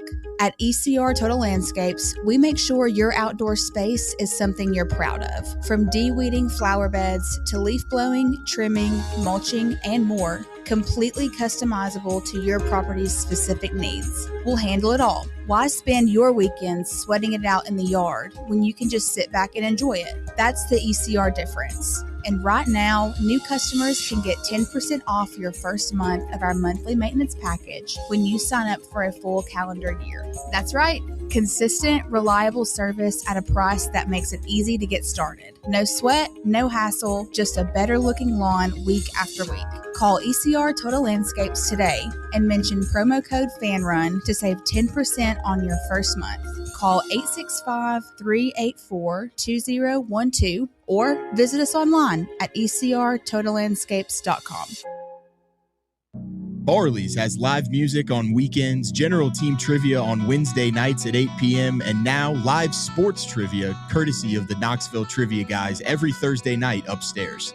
The game starts at 7 p.m. and is free to play for everyone, so head on down to the Old City and show off your sports knowledge and win gift cards to Barley's. Use those gift cards to buy some delicious food and drinks, and you can take it all in with their wide selection of TVs and indoor projectors.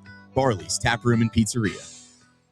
White Claw is taking hard seltzer to new heights with White Claw Surge. At 8% alcohol, White Claw Surge is a stronger wave of refreshment that doesn't compromise on taste. Available in 4 bold waves of flavor like ripe blackberry, citrusy blood orange, zesty natural lime, and tart cranberry. Check out your favorite retailer in-store and online for the White Claw Surge Variety 12-pack and 16-ounce single-serve cans. White Claw Surge. Please drink responsibly. In a world filled with deadlines and screens, sometimes we forget the simple joys of life, days filled with special moments. At Inward Half, we understand the essence of these moments. Feel the difference between our breathable fabrics and flexible apparel as you disconnect from the hustle and bustle and reconnect with what truly matters. Inward Half, simple luxury for on and off the course.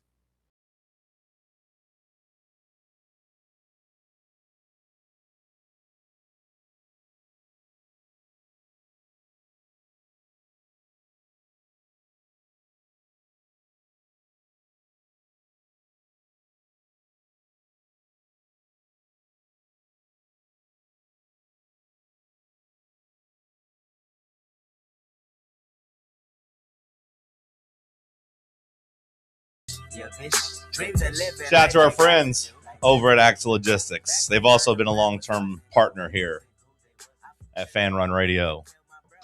Watching them grow over the last 5 or 6 years has been crazy. Or really, I guess I should say 8 years. I feel like they've been on for about 8 years at this point. Watching them grow has been pretty wild. And now you see this all kind of culminate with a pretty cool announcement, at least from their end. You know, I don't know how Tennessee fans have felt about this. I feel like I didn't see too much crying and complaining about this just yet. I saw a decent bit of it. You did? Yeah. I didn't see too much crying and complaining about it. Maybe my algorithm, I just tend to skew more positive. But what I did see was people all kind of saying, like, look, we knew this was coming. We knew, like, the jersey logo partnerships were coming. Axel didn't the logo on the jerseys doesn't really stand out in a negative way, and it's a Knoxville company. That's what I was about to say. At least it's a local company. Yeah. It doesn't like really break up the orange and white scheme. And I feel like people looked and said, okay, it could have been a lot worse. Yeah, it could have. If it buys me a Drew Karras every year, I don't really care, brother. Yeah, I mean, it's $3 million a year. I didn't know Axel had money like that to do this. They're a big company, man. They're a big company. I don't know exactly like their financial situation in terms of just quite how big they are, but like in terms of just Knoxville employers, you start going down the list, you get to Axel Logistics pretty quickly in terms of like the biggest companies in town. I also saw yesterday that Jason Swain tweeted that you can expect Tennessee orange and white with any jersey patch moving forward. Yeah, so, like, I don't think we're going to have the Monster Energy debacle. Or like the big blue Culver's logo on the Wisconsin jerseys type of thing. No, I agree. I think it'll be pretty as seamless as you can make it, I guess. And I think that's just beneficial for everyone. Because like advertising is important, and I get why brands do it. I think it's something that you just kind of have to do and have to have. We're in the business as well. But like there is a fine line, or maybe I shouldn't say it's a fine line, but like there is a line of where you don't want to piss the customer off. Like we've had radio commercials on here before that were kind of annoying, really annoying, to the point where people be like, hey, if you play that Admiral Vet commercial one more time, I'm never taking my dog to Admiral Vet. In fact, I'm going to shoot my dog to keep it from having to go to Admiral Vet. I've taken my pet to Admiral Vet for years. We played that for about 7 years, and it was very, very annoying. I get it. Like Monster Energy, like they were trying to do a nice thing for the Big 12. They were trying to step up and like, hey, here's some money. Yeah, we want to sponsor you. We love the Big 12. But like I would say there's a good portion of fans of those teams that will never buy Monster Energy ever again because it's made them so angry that it's going to force them to boycott and hate the company that's trying to do them a favor. Well, they just could have done a much better job designing that patch and not making it like just super ugly. Yeah, it just they failed at every turn there. Like it was too big. The color doesn't mesh. The courts look stupid. The money's not enough for what they paid. Like Monster Energy got an absolute steal for what they got for the entire conference versus, I mean, Axel Logistics, the number I saw floating around was $3 million. Yeah, $3 million is what's been reported. Was it for 5 years, I believe, too? A three-year, $5 million deal just for men's and women's basketball. Which, I want to say it's year over year, too, so it might be 3 a year. Well, it is. Yeah, okay. $3 million a year for 5 years, so $15 million total, which is, I want to say more or just the same amount that the entire Big 12 sold all their jersey rights for. I'll look that up real quick. Yeah, $3 million, it might have even been $2 million, is what the Big 12 ended up selling out for to a company now in Monster Energy that is going to turn people off because of that. I hope that like the negative reception, if you were negative about this, isn't enough to really like make you have like venom for the company, because somebody was going to take that spot. And I do think, like Sam said, it doesn't stand out. It doesn't stick out. They honor the orange and white. It's not big. It's not gaudy. They're paying more for the jerseys than Food City's paying for the whole damn arena. I think it's one of those that you look and say, hey, this is like an 8.5 out of 10 in terms of execution and, the brand, that being a local brand, matching up with you. I think it's an 8.5, 9 out of 10 on the relationship. And like, hate the jersey patches all you want to, but I actually think it's a good thing that we're getting separate patches for separate sports. I like that we're doing just separate deals and saying, all right, basketball, we're going to get you $3 million every single year with this one. And like, I don't, because I think that's kind of what made that Monster deal just terrible. It's like Monster got it for everything. It was every sport. Yeah. Across the entire conference. That was a conference deal, which is crazy. Yeah. Like I would Josh, if you can find that contract I found number, it. What is it? So it's $20 million a year. So each school gets about $1 million to $1.25 million annually. Okay. So $20 million for the whole conference. But across every sport. Across everything. Yeah.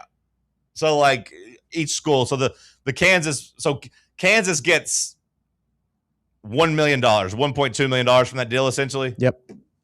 For every sport. Every sport. Now I know that Kansas double dipped and they sold like jersey sponsorship to like a crypto company too. Yeah, they can do both. I'm reading that here. You can get non-competing ones. So they could go get the actual logistics in Lawrence, Kansas. Yeah. They could go do that if they wanted to. Now at a certain point, you don't want your jersey to turn into one of those, to a UFC canvas. Yeah, you don't want that either. Damn NASCAR, where you're driving around with multiple sponsors all stapled to it. Monster's even covering the expenses that it's going to take to add the logo on the field and courts. So they're like, yeah, we'll throw in. I guess that's probably thousands of dollars they're going to. Well, sure. On one hand, I get it. On the other hand, they robbed the conference. I mean, they got $20 million. They only had to give them $20 million for.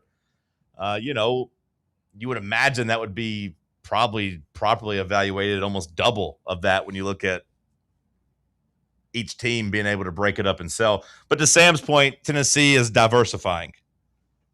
You're doing the basketball jersey, which allows you to probably squeeze out every possible dollar you could get for just the basketball brand, both men and women's. Like, I would say that breaking them out and selling them, to me, it's like land. If you try to sell a 500-acre farm or a 100-acre farm, you probably aren't going to get as much per acre than if you tried to like put it out into each little like half-acre lot and make it a whole damn subdivision. Well, that's what I was about to say. You're going to get more money doing right. this. You can do it at one big lump sum. Okay, boom, it's gone. Or you can take the time and break it up and like, hey, maximize each dollar you're going to spend. It's going to be tougher to sell. And like maybe like volleyball, falls through the cracks here and doesn't get to be under that umbrella making all that money or get to have a logo on their uniforms. But like, hey, Tennessee basketball, the men and women, I'd imagine kind of maxed out there at $3 million. We'll see what the football program does, because I got to admit, it was surprising to see basketball roll out before football in terms of the deal. Just with the fact that football is coming 3 weeks from now, less than that, 2.5 weeks from now. Do we think football gets one within 3 weeks? And if so, who do we think it is? To me, that also just shows that Danny White he's finding a deal that's going to be like very financially beneficial for us. I don't think I'm sure he's been presented with offers and it's just like, all right, I think our football brand is bigger than whatever money offer we've been given here. Josh, I would bet no. Yeah, you wouldn't think so. No, I don't think so. I'll bet no that it happens in the next 3 weeks, which means that I don't think it happened for the entire season. But like Sam, the Ohio State, Notre Dame, $20 million, was that for every sport? It was, right? Or was it just for football up there? I think so. I want to say it was for every sport. Yeah, because we were talking about like the JP Morgan logo on the Ohio State wrestling singlet. Yeah, remember? Yeah, or JP Morgan. I was going to say Chase Bank, but it's one of the same. Yeah. So yeah, that was across every sport. So if you're Danny White, you didn't want to announce a football patch or a university-wide, athletic department-wide deal that got clearly trumped by Notre Dame and Ohio State. Are those, colleges, universities, are they bigger brands than Tennessee? Yes. But you didn't want to get mogged where they were making $18 to $20 million and you came in with 12. So you kick the can down the road a little bit and buy some time to get a deal that I imagine, just like contracts in sports, they're just going to continue to go up. So if you hold out a year, you might sign a deal that's worth $18 or $20 million. And you can say that you got, the biggest deal of all time. And I imagine you'll be able to just take care of each sport a little bit more. Cause I think mean, this says it's a $17 million deal for Ohio State for all 36 of their teams. I would imagine football's getting. Yeah, you'd imagine football's doing 12 of that or something like that. I would imagine it's a similar breakdown. At least if it was done at Tennessee, I'd imagine it'd be a similar breakdown to what they have kind of in their collective bargaining or their pool. You know, they divvy out X percent. It's like 70% to football, 25% to men's basketball, and then kind of leave the rest for whatever. I think is kind of the way it goes. So I'd imagine Ohio State has a similar makeup there, especially because their other sports suck. And I just feel like in the separate sponsorships for separate sports, you'll be able to milk out a little bit more money for each person. And you would think you could look. I mean, I think diversifying and having as many companies here, especially if you can take it, make sure they're like local companies and like Tennessee companies, you could, like let each sport, like you're talking about, have a little bit more shine. The impact of actually going out and doing events, like the basketball teams will now be synonymous with Axel. Like Axel was already there on the video board, like as you're watching the games, like it was very, very clear and evidence that they were a big sponsor of Tennessee basketball already. And now, you know, you get the players. The players were already over at their facilities, like either last week or 2 weeks ago doing stuff. So I imagine this deal's been in the works for a while. But like Rick Barnes and the boys were just at the office, like I said, either last week or the week before doing stuff. So that relationship's already beginning. But like I'd imagine that only continues, and then the football team will have something completely different. Which is fair because there's more eyeballs on football. If you go out there, and it might even be to scale, like where it's $3 million for basketball, which means we're going to really try to get $15 million for football, or at the very least, like $12 million for football. Mm-hmm. And that's got more of a regional appeal. So like maybe it doesn't have to be a Knoxville-based company. Maybe it could be one that's just like somewhere in Tennessee or in the South that like, you know, has, you know, Pilot, for example, who has gas stations all across, you know, the Southeast. Maybe it makes a little bit more sense to spend more money on just football. You already got your name on the field. You know, go and do that. I've seen people clamoring for Dollywood to do the football sponsorship one. I mean, that'd be awesome. I mean, like I think that Dollywood would be an easy one to swallow just because everyone loves Dolly Parton and like it is kind of synonymous with East Tennessee. I don't know if Dollywood has $15 million or $12 million. I don't know if they got the money for that, but yeah, like I think it'd be more realistic that she would let Dollywood sponsor like the softball team or like the or you know like the maybe the baseball women's team. Soccer Women's soccer. Like throw something more to equality that like is her taking care of women, but also not breaking the bank. Because you know, like I said, football is going to be $12 or $15 million, and there ain't. I mean, who locally could afford that? I don't mean. Does Pilot even have that kind of money? I mean, to me, it'd be like Pilot or Clayton Holmes. Yeah, like it's pretty much the only two. Like Knoxville Dish Network at one point. I don't know what their financials look like. I don't know how much probably money. Pretty bad. Like Charlie Ergen's pretty tight, anyways. He hasn't really wanted to throw too much money around, but like that's a Knoxville-based company. There's apparently, man, what is it? It's like a. I'll see if I can find it. It's not Garmin, I don't think, but like it's like a GPS or some. There's a guy that Mincow. Is that him? Okay. He's the Garmin guy, yeah. Okay, and he's a Tennessee guy, right? He doesn't care about athletics. Yeah, I was going to say, like, I don't think he has any tie there. Cow's got the engineering complex. Yeah, we would have gotten a check from him a while ago if he wanted to do something. Right.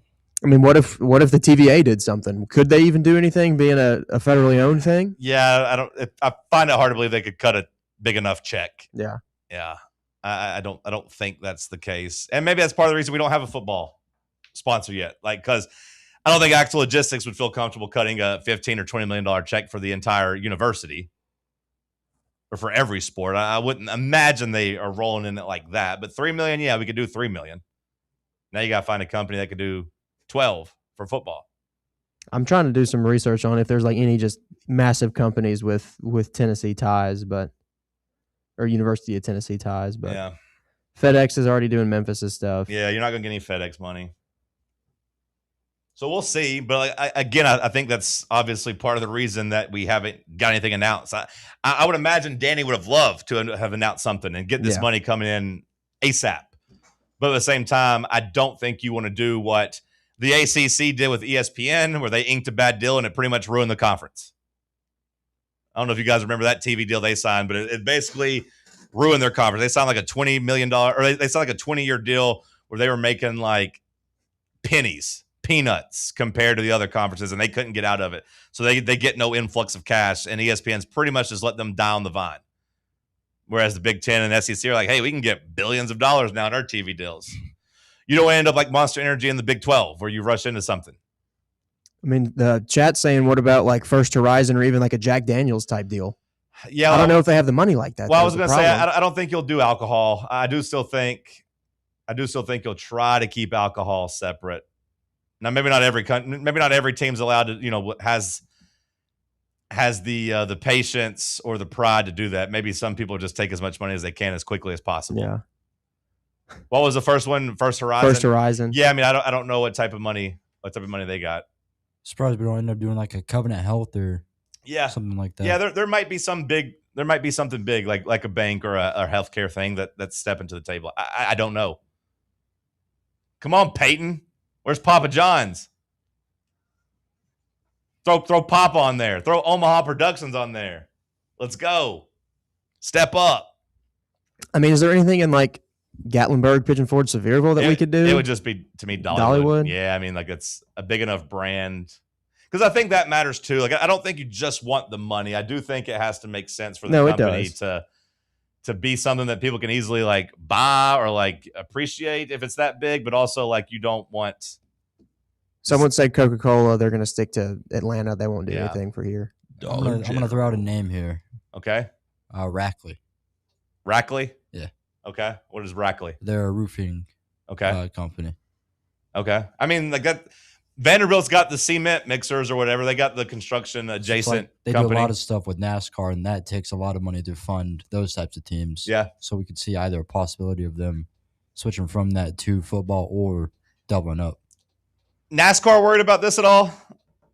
Like NASCAR, I feel like if I was a NASCAR team owner, I'd be a little worried of like, hey, these big corporations that like throwing their name on stuff, maybe they just throw it on like a college football team instead because more people watch college football than they watch NASCAR. I do think that is an underlying effect that we have yet to see fully furnished. Yeah. But like in the off season and upcoming like years to come, it's going to be competition for multiple sports to compete for sponsors.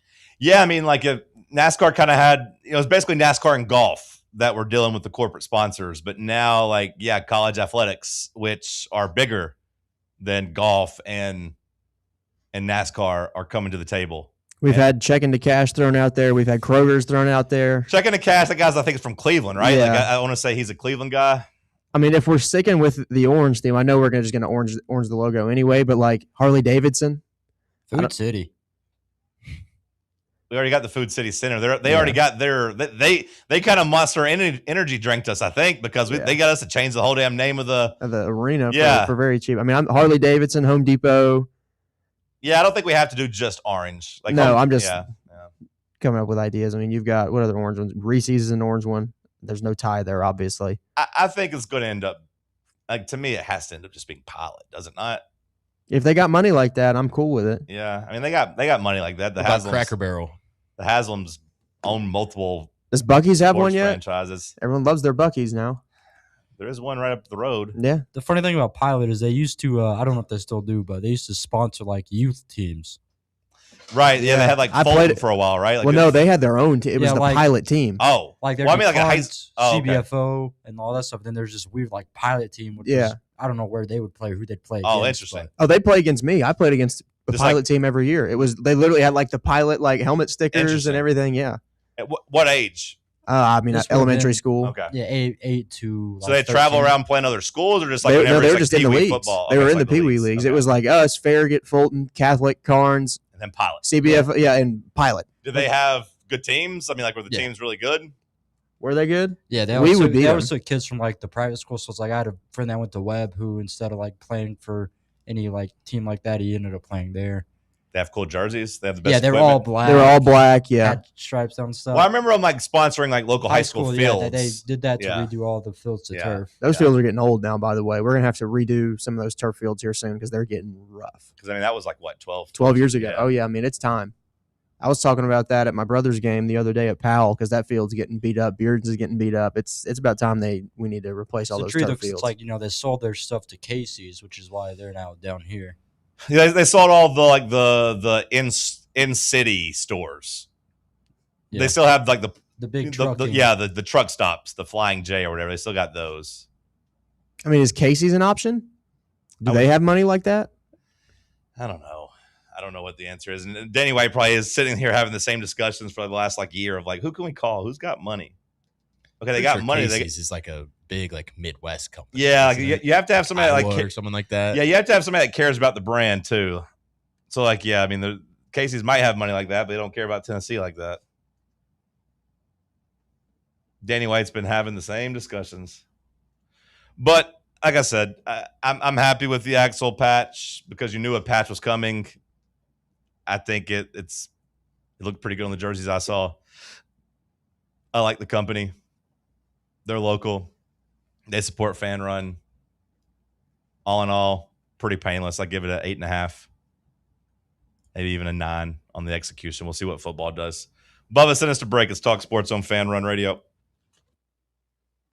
Start your morning off with your daily dose of Talk Sports with John Reed and Cody McClure from 8 to 11, right here on the flagship station for Tennessee fans, Fan Run Radio. What kind of day is it? It's a White Claw day. Grab a pack, grab your friends. Everything else in life can wait. Your friends shouldn't. Let's go. White Claw. Grab life by the claw. Please drink responsibly. Hard seltzer with flavors. White Claw Seltzer Works, Chicago, Illinois. September 10th isn't just a sale, it's an experience. Join us as Liquor Vault celebrates its first anniversary with the biggest savings event of the year. Experience rare bourbon drops, surprising barrel releases, and complimentary tastings all day. For the wine enthusiasts, you can check out Jason Drotar's Wine Passport Experience. Cigars, they've got them too. Enjoy hourly giveaways, exclusive one-day only anniversary pricing, and surprises throughout the day.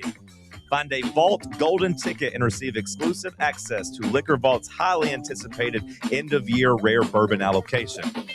People will be talking about this event for months. The only question is, will you be there?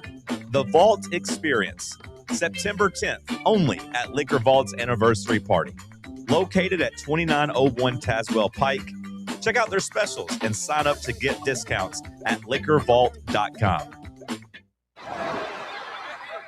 Hear that? That's the sound of your life. Perfectly imperfect. Beating in rhythm to the world you've created. But every time you drive after drinking, music gets drowned out. Your life sounds pretty great. Don't let a buzz ruin it. Buzz driving is drunk driving. Don't drive buzzed. A message from NHTSA and the Ad Council. Ball fans, reimagine your home at Broadway Carpets and Flooring for any remodeling or building needs. With a variety of carpets, rugs, hardwood, vinyl, and stone, Broadway has all the flooring and installation options you're looking for, including pet-resistant products like Pet Perfect Carpet from Shaw Floors. Visit their showroom in downtown Knoxville or the location in West Knoxville located on Kingston Pike near Pellissippi Parkway today. Tired of spending your weekends working in the yard? Let ECR Total Landscapes handle it for you. We'll take care of de-weeding your flower beds, leaf blowing, trimming, mulching, and more. Let us do the heavy lifting so your landscape looks great. Right now, get 10% off your first month of our monthly maintenance package when you mention promo code FANRUN. Reliable service, great results, and more free time for you. Call us today at 865-384-2012 or visit us online at ecrtotallandscapes.com. Running a business, coaching a team, planning your next big event, you need more than just gear. You need SM Athletics and Logo Solutions. Custom uniforms, branded apparel, promotional products, done right, done fast, and built to show off your brand with pride. From local businesses to high schools to major universities, SM Athletics is trusted by winners. Get real service, get real quality, get noticed. SM Athletics and Logo Solutions, where your brand comes to life. Visit smathletics.com and let's build something great together.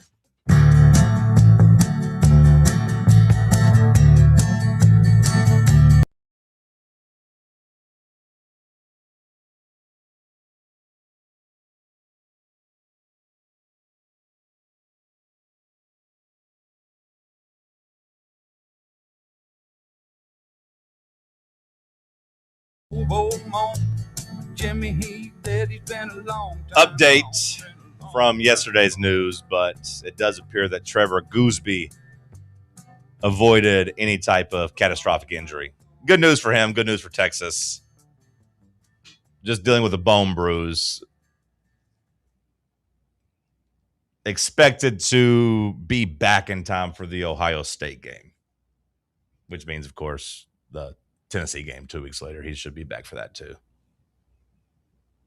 Good news for Texas's national championship aspirations. Ole Miss or LSU or Texas Ohio State? Which game are you more into? Because I know we talked about Ole Miss and LSU at the beginning of the show in hour 1, and that kind of hype surrounding that. But I feel like it's kind of crazy to me that Texas and Ohio State's kind of flying under the radar a little bit in terms of the biggest games of the season. I think it's because we know either team is not screwed if they lose. Okay, so that's it. Is it the expanded playoff? This game doesn't really have the same stakes it would have 20 years ago. Yeah. And there's no hate attached to it like Correct. the Lane Kiffin return. It's a big game, and it could end up, the fact that you scheduled it and played it could cost you a playoff spot, but you're not immediately done for right after the game, or you're not immediately in a big bind right after the game. That's a good take. It's a good take. It doesn't the play on the field will be good, but I think I do kind of want some drama from the coaches. Ryan Day's just such a loser. Well, and last year's game was pretty boring. It was very boring. It was 14-10 or 17-7? 14-7. Yeah, no, I want to say it was 7-0 until late in the fourth quarter. It was a pretty boring game. Yeah. Okay, so on one hand, the expanded playoff allows those teams to at least play those games and not feel like their season's over if they lose it. But on the other hand, the stakes just don't necessarily feel there. It did kind of screw Texas last year, though. Let Sarkisian tell you. Had they not played that game, they'd have been a playoff team. I maintain you should just beat a Florida team that sucked, but whatever. I do appreciate what Ryan Day is doing, though, with his senior day. I don't know if the audience is aware of this, but apparently Ryan Day has flipped his senior day. See, I'm against this. Yeah, why are you for that? So he's going to flip his senior day and put it game 1. And you ask why I'm for it, because on one hand, I've always maintained that I think the emotions that go into a senior day and all the distractions lead to not your best performances. I've experienced the opposite. I just remember watching my stepsister, and it was just NAIA basketball, but I've told this story, watching her entire team have the women's sports are completely different. Yeah, but just watching them come out and get their flowers, and they're crying because it's their last game, and they came out and the other team jumped up on them 25-4, and it was a team that they were better than, but they were an emotional wreck. And you've seen that kind of. I've seen women's basketball in college now start shifting that, at UT and other places where they're hey, we're going to do the post game. We're doing our senior day stuff. I'm okay with that post-game for basketball. I'm cool with that, but in my experience with it in high school, we ended up beating an Anderson County team that won state the next year with that same core that we had no business beating. And it was because we were all amped up on senior night. Okay, but was it the same core? You said you beat that team that next year won the state title. Were you seniors the night night you won? Yeah, we were seniors the night we won that. They went on a run in 4A that year, and then they won the state title the year after with that same group of players. We should not have beat that team, and we did. Well, look, you can say that it worked for you, and some people could say it worked for them. That's fine. It clearly hasn't worked for Ohio State, where whatever they're doing whenever they play Michigan. It's not the senior day thing that's making them lose, though. It's how they approach the game. Well, I mean, how they approach the game could be a part of every distraction of everybody's family trying to make arrangements. No, of it's having them trying to out physical a Michigan team instead of them being clearly a much more talented roster and just actually playing Ohio State football and then just trying to beat Michigan at their own game. And then they end up, oh, no, we lost. Oh, let's blame it on us being too emotional before the game and senior day. I think it's also just rips off the accomplishments of a senior throughout their career. Let's start doing senior day for the juniors too. How does it rip off their accomplishment? Because you got to make it through the year. You haven't done anything. You still have to play 12 games throughout the year. You haven't done any of your accomplishments as a senior. On the flip side, you still got to go play Texas in week 2. You still got to go on the road and play a top 25 Iowa team. You still got to go on the road and play a top 10 Indiana team. You still got to go on the road and play a top 15 USC. Still got to play Oregon at home. And then you still got to beat Michigan for the game at the end of the year. Okay, but on the flip side, a couple things. But hey, good job, buddy. Let's give you flowers before you accomplish anything. On the flip side, what if you get injured throughout your senior year and you don't still make get it to honored on senior day? Yeah, but it's not the same. They still tote you out there. What if you have a bad season? What if your team goes 7-5? When's the last time Ohio State's gone 7-5? You can talk about Ohio State, but I'm talking about any This team. is Ohio State specifically. Ryan Day's mentally soft. I'm talking about the concept of just moving senior days to first days for everybody. I'd be fine if Tennessee did it. No. What if the kid has to drop out because grades? Then that sucks. You shouldn't get honored. What if a kid goes on senior day and isn't going to graduate because he's failing, Bubba, at the end of the year? But he was already honored at senior day. Well, I know, but he was So it's kind of awkward. He would still get honored his last senior day in the fall. He's a fake senior. The way they already do it, though, this would be the same thing. Now you could say, like, if a guy quit the team, that would be something I would listen to. Of like, hey, we honored you on senior day, and then they quit 2 weeks later. But I kind of like it. I don't know if we'll see everybody copycat it, but I kind of like just getting it out of the way. I just think it needs to be the culmination of your career at home, and you can make the last one special. And like I even saw it when 2 years ago at Sanford, our senior day, we very nearly upset a Western Carolina team that was much better than us. I mean, we lost that game like 55 to like 45 or 48 or something. Like we came out guns blazing. We knew we weren't making the playoffs, but man, our seniors played for each other. Why don't we start doing our senior day for the juniors that just finished their season in the last game of the year against Vanderbilt, John? They can if they want to. That's just the dumbest thing ever. Sam, they already do that. Sounds so stupid, right? They already do it. It's about the accomplishment of finishing 4 years of playing football. All right, then what do they do? Putting all of your work into the program. Okay, well then answer this: why do they let juniors that are going to the NFL get to do it on junior day? They don't get. It's not their accomplishments for the senior year. They let juniors. Some people that don't choose to go do that, but they let juniors if they plan on going to the pros and they know they're going out there. Guess what? They get to go through senior day. So it's not. I've not seen that. When have they done that? We did it with Eric Berry. Eric Berry got to do it. Like Did if he you're really? Okay. if Well, you're I a was young for junior that. if you're a junior that is going to the pros, you get to go through senior day festivities. And there's also I don't think they that should go and do they go out to the pros and they don't do a senior day festivity. Sure. But then you're gonna have guys that get screwed because they don't declare, to the end of the season, but they never got honored. So it's like, well, yeah, that part of them being honored for their program is lost. Well, okay. I mean, I guess that's Like, fun, but like for Tennessee did with Eric Berry, Eric Berry declares at the end of the season. We never appreciated him, so then it's like he never really got honored here at UT. That's not exactly true because we knew Barry was special. Like I feel like if you're a junior that's going pro, like you kind of know that you're a star, and you kind of know that you're time. Like we knew Barry wasn't coming back his senior year. Like we knew. Yeah, but that was also again at the end of the season too. Like if we honored our seniors week 2 or week 1, whatever. Mm-hmm. He's saying that's not even an option. So you're for saying him. the juniors? Yeah, okay. I mean, that would be a sacrifice you'd have to make to go to the pros early. I mean, like at that point. Well, I also just think if you leave your junior year, you just shouldn't get a senior day. That's just something you sacrifice to go be in the league. Sure. I mean, I would be fine if they were steadfast in those rules. I'm just saying that that's not always the case. We've done that for people. We've done multiple senior days for some people. I mean, like, John Fulgerson got to go through it twice. Hey, senior, you're gone, and now you're back. Here's another senior day. But his first one was much more of a emotional and bigger deal than the second one. For sure. This is just a lame excuse from Ryan Day being 1-4 in his last 5 games against Michigan. Well, if they win this one, it'll be like, hey, it's because the boys weren't sad. Their family wasn't out there crying, making them take pictures and everything. We had them locked in and ready to go. He needs to do something to beat Michigan. Now, maybe the key would just be maybe like, coach hey, better. Maybe the get key, a better game plan. Maybe the key would just be like, hey, throw the ball to our wide receivers and not try to, like Sam said, out physical them. But yeah, how about you use the strengths of your football team to help you win the game? it's interesting.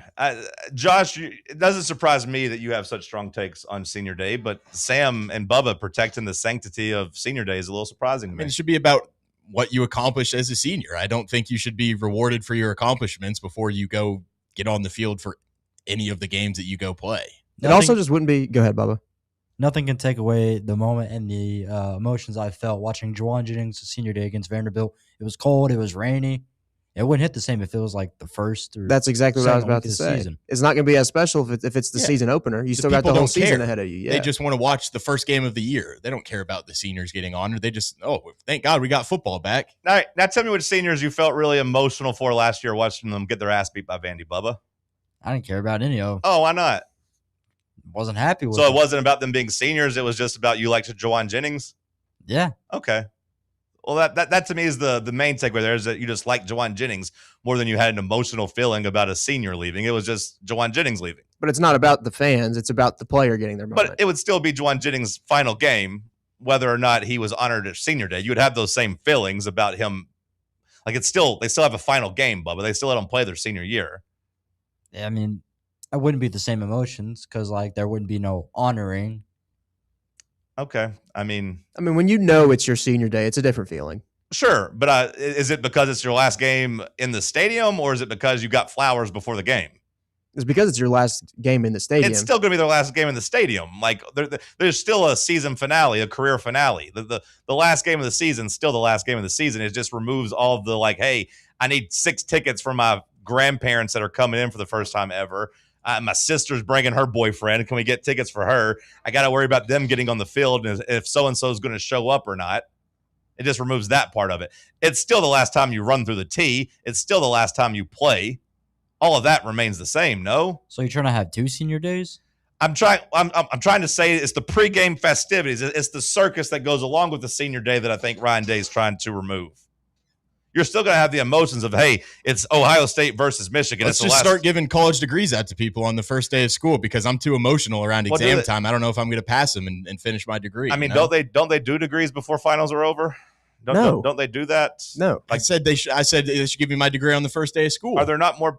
Surely I'm going to finish, right? It's going to be a good accomplishment this year. I mean, just give it to me in August. They still let you have your. You still get to do the senior trip and the senior all that stuff throughout your year. I got to walk across in the spring, and I still had to go back through the summer to complete 2 more classes, and then that's what I'm saying, Josh. Yeah, you get to graduate and walk across and not be done at all. Like, yeah, they didn't. My school didn't let it. If you didn't have your credits, they didn't let you. At Tennessee, they do. Like like those. Hey, you can come back in the summer and finish a couple things. They do let you do that already, Sam. You do get to walk and do that. This is just so soft from Ryan Day being like, "Oh, we're too distracted by this game. This is the biggest game of the year. You're just getting punked by your rival, and you're just like embarrassed now. So you're going to try and do all you can to make sure that you don't get punked again." Yeah. Ohio State's interesting because of the Michigan tie at the end of the season. But like, I do wonder how it would go different. Like if you honored people and then like for like a team like Tennessee, who like last year maybe wouldn't be the example, but like even in the past when you've been like 5-7 or 4-8 or whatever, and then you have like the saddest senior day versus like, doing it at the beginning of the year where maybe the vibes are high for some schools. I don't know. I'm interested in what he's going to do and how it'll play out though. Hour 2 in the books. We'll kick off hour 3 with some headlines. Bubba will have some over-under for us. Stick with us. Check out our new and improved website at fanrunradio.com.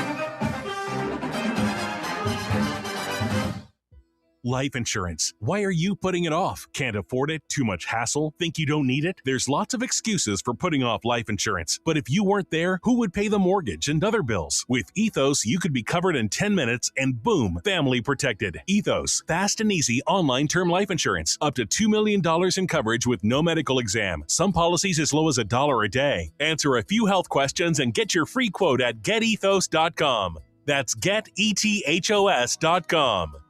A brand built in Tennessee and born from the love of the game. Inward Half revolutionizes golfing comfort. Crafted by a former pro and dedicated enthusiast just like you, our luxury performance wear guarantees you stay cool and comfortable through every swing and every day.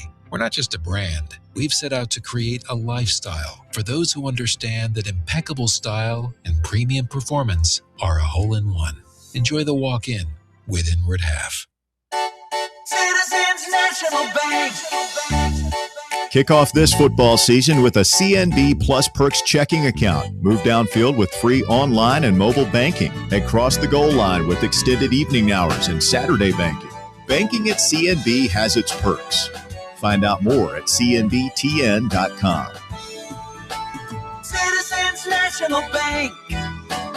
Banking never felt so good. Member FDIC. September 10th isn't just a sale, it's an experience. Join us as Liquor Vault celebrates its first anniversary with the biggest savings event of the year. Experience rare bourbon drops, surprising barrel releases, and complimentary tastings all day. For the wine enthusiasts, you can check out Jason Drotar's Wine Passport Experience. Cigars, they've got them too. Enjoy hourly giveaways, exclusive one-day only anniversary pricing, and surprises throughout the day.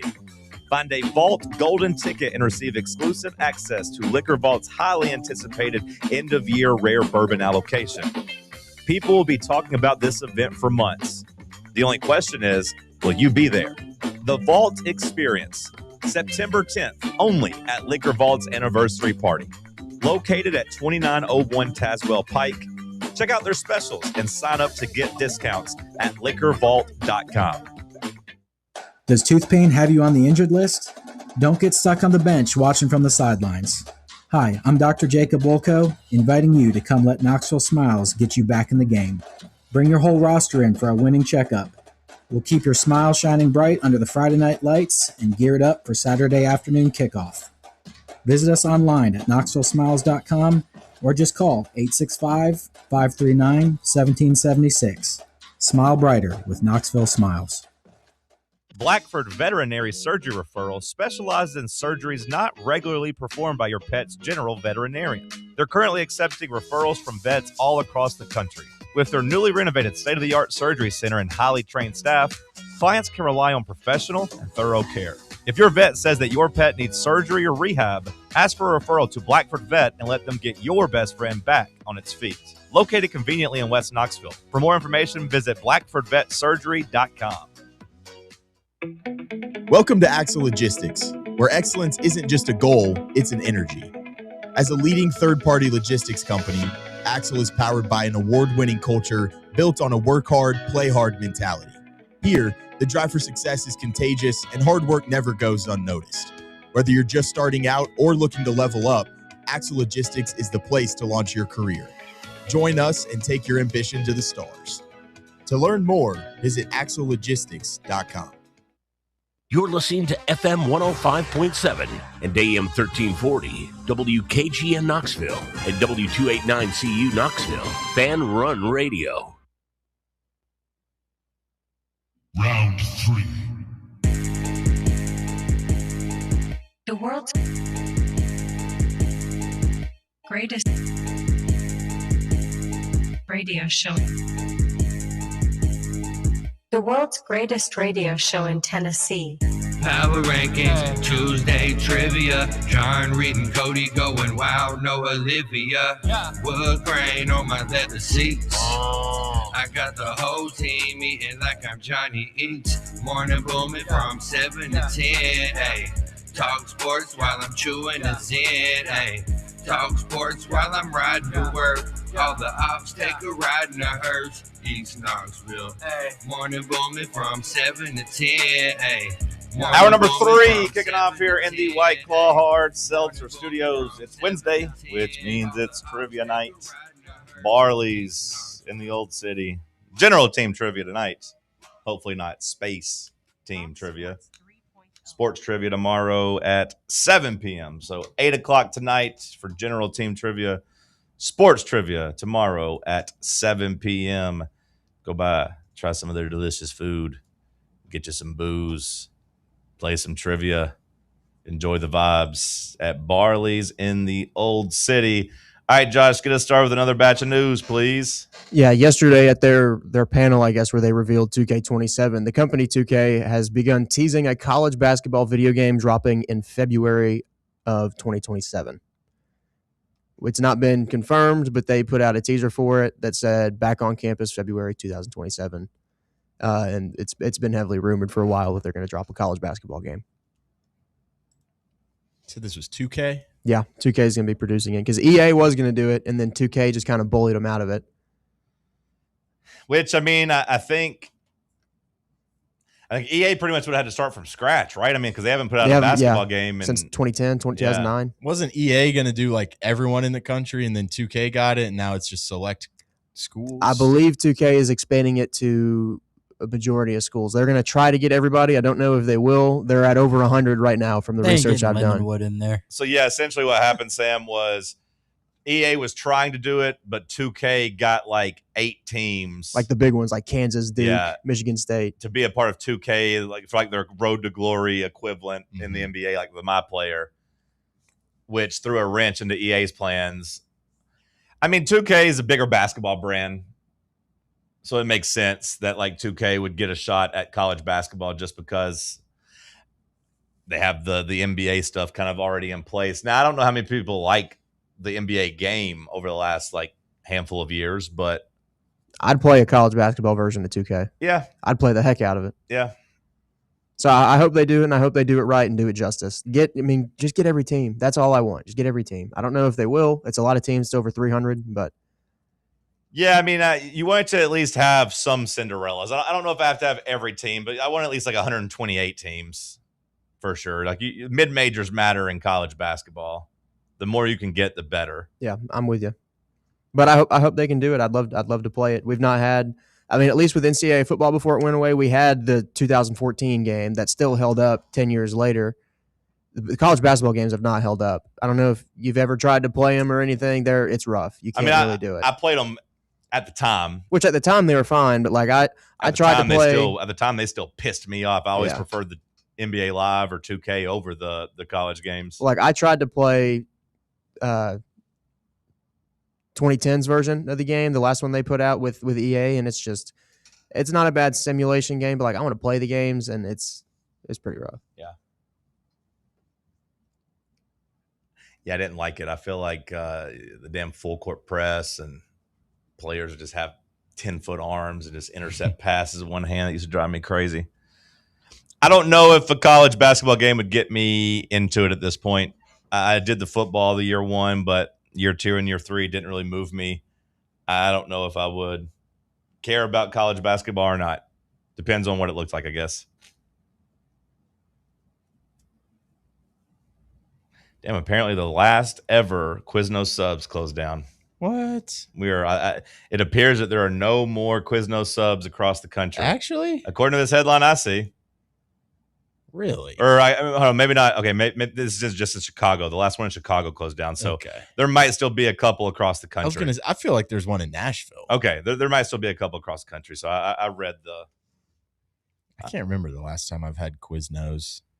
Just a cool name. What happened? What did happen? Did Big Sub get too big? No, because I mean it's not like we're losing subs. I mean, there's still Lenny's, there's still Jersey Mike's feels bigger than ever. I mean, Subway kind of. That's what I'm saying. Like, did we expand too fast? No, I just think get lost in the. Well, we shuffle. Maybe we expanded too fast for them to keep up. Like, yeah, maybe we just got better. Like we found better options, but like, because like for a while it was just Subway, maybe Blimpie, but then like Quiznos was kind of the alternative. But yeah, then they just kind of disappeared. And then, like Jersey Mike's and some other places, Which and other places pulled up. Okay, we still got Quiznos. My bad. Just the last one in Chicago closed. I don't know where. Let me see. Are there any in Knoxville? Let me check in Knoxville. Yeah, that's what I just looked at. Isn't there one in the airport? That's what this news article says. There's one in the airport, Bubba. Yep. And the closest one besides the airport is in Marietta, Georgia. Or Nashville, Tennessee. Okay, I was going to say, I know there's one in Nashville. Marietta is 155 miles away from here, and Nashville, the one in Peabody, is 160 miles from here. So I guess Marietta is a little bit closer. I think I've still got the old signage for one up on like the shopping mall on Clinton Highway, or Chapman Highway, excuse me. Huntsville, Alabama, and New Albany, Indiana. Those are the closest Quiznos to you. There's 4 in a 200-mile radius. Do you think you feel honor like still running a Quiznos? Like we're a dying breed? I think I would. I don't think I'd have a lot of job security. I think I would feel that like the whole company is going belly up at any time. You probably have some like really loyal customers though too. Man, they used to have one sandwich that I did really like. There used to be a Quiznos on campus. I'd eat the Quiznos on campus a lot. Wait, was that on campus? Or is that at MTSU? One of the campuses I used to go to. There used to be a Quiznos I'd eat at somewhat frequently. I want to say it was on Tennessee's campus, but I could be wrong on that. RIP to the Quiznos in Chicago. Gone. It is crazy. We only have 4 within 200 miles of us, though. Yeah. That's wild. All right, Josh, next headline, please. Saints running back and former Vol Alvin Kamara is expected to be sidelined for at least a month due to a sprained MCL that happened yesterday. Okay. Feels bad? He's getting old, though. Yeah, I was going to say, I feel like... Come be a recruiter on campus, Alvin. This NFL life. I mean, he got us David Gabriel George, so on the knees. He's doing his job. I hope he gets kind of a swan song and gets to have like at least another moment in the NFL this year. But I would assume this is his final year, and it's not off to a good start. Jordan Tyson's hurt. Now he's hurt. I don't know what the team's going to look like, but he's had a good NFL career. One of the best Vols of my at least like of my 20s. I was going to say of my lifetime, but I don't know if that'd be true. But he'd still be like top 10, top 15, I guess, in terms of his NFL career. Such a great fantasy player. Yeah. I mean, you can't take away that game he had. Was it on Christmas? On Christmas. I had him on my team. Six touchdowns, right? I think I was going against him that week. I was playing against him. I vividly remember that. Yeah, you can't take it away from him. That'll be one of the all-time performances. But, yeah, I don't know how many good performances he has left in him.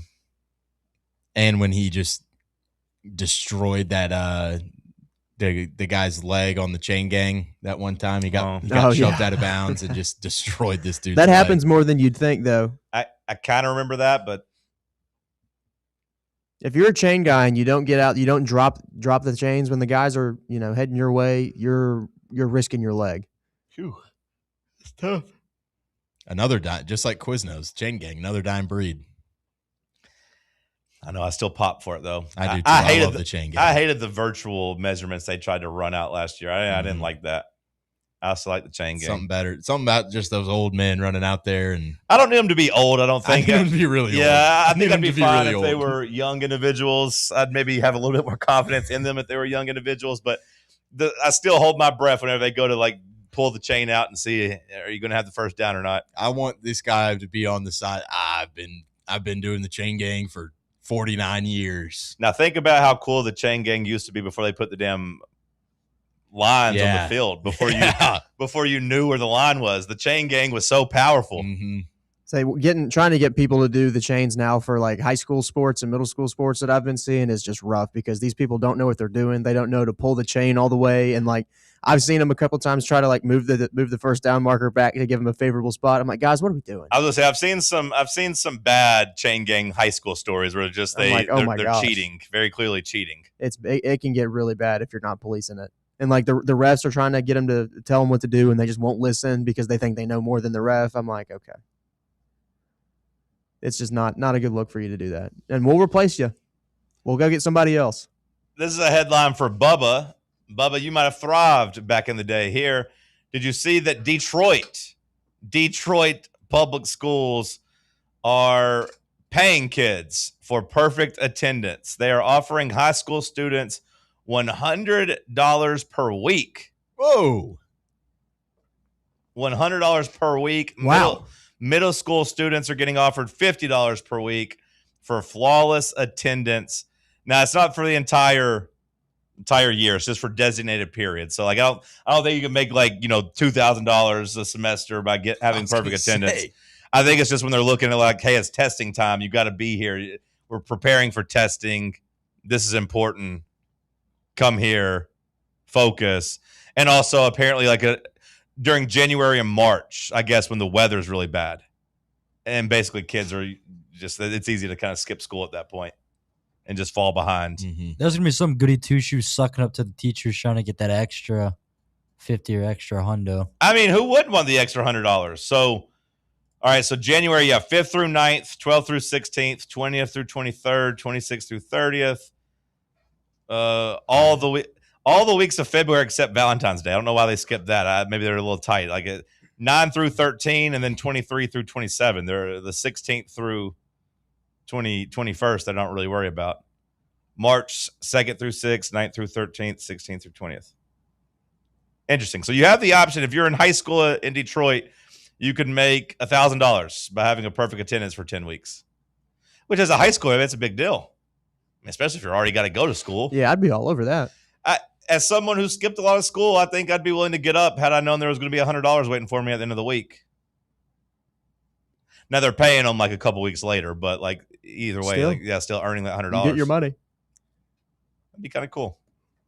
Unless you're like 100 for the first week and then 50 after that. I figured out why this Jeff Lockhart guy is hating on Deshaun Bishop. Did he respond to you? Totally forgot. No, he didn't respond, but remember when we got all up in arms in 2024 because Dylan Sampson wasn't a finalist for this award? He's punishing us. That's what I was telling you. You're hurting Deshaun Bishop down the road, no, too. This guy's hurting. He's hurting his own credibility. Well, he is. He's wrong. I acknowledge that he's wrong, but the way we treated him in 2024 caused this to happen. He deserves it. It cost Deshaun Bishop. I mean, being named on the watch list isn't that. This guy let his important. personal pride get in the way of his work. Yeah, amen, Bubba. No, he did, Bubba, and I think he's wrong. I think he's wrong. I wonder, is he going to punish us again? Is he going to punish Bishop again if he runs for 1,500 yards and 12 touchdowns, 15 touchdowns? Is he going to be punished like Deshaun Bishop, or excuse me, like Dylan Sampson was? Outrage. Peyton Lewis, man. Any other headlines? Yeah, I've got one more. This pertains to Tennessee's Week 1 matchup. Furman has named their starting quarterback, and it's a familiar name, Jake Garcia.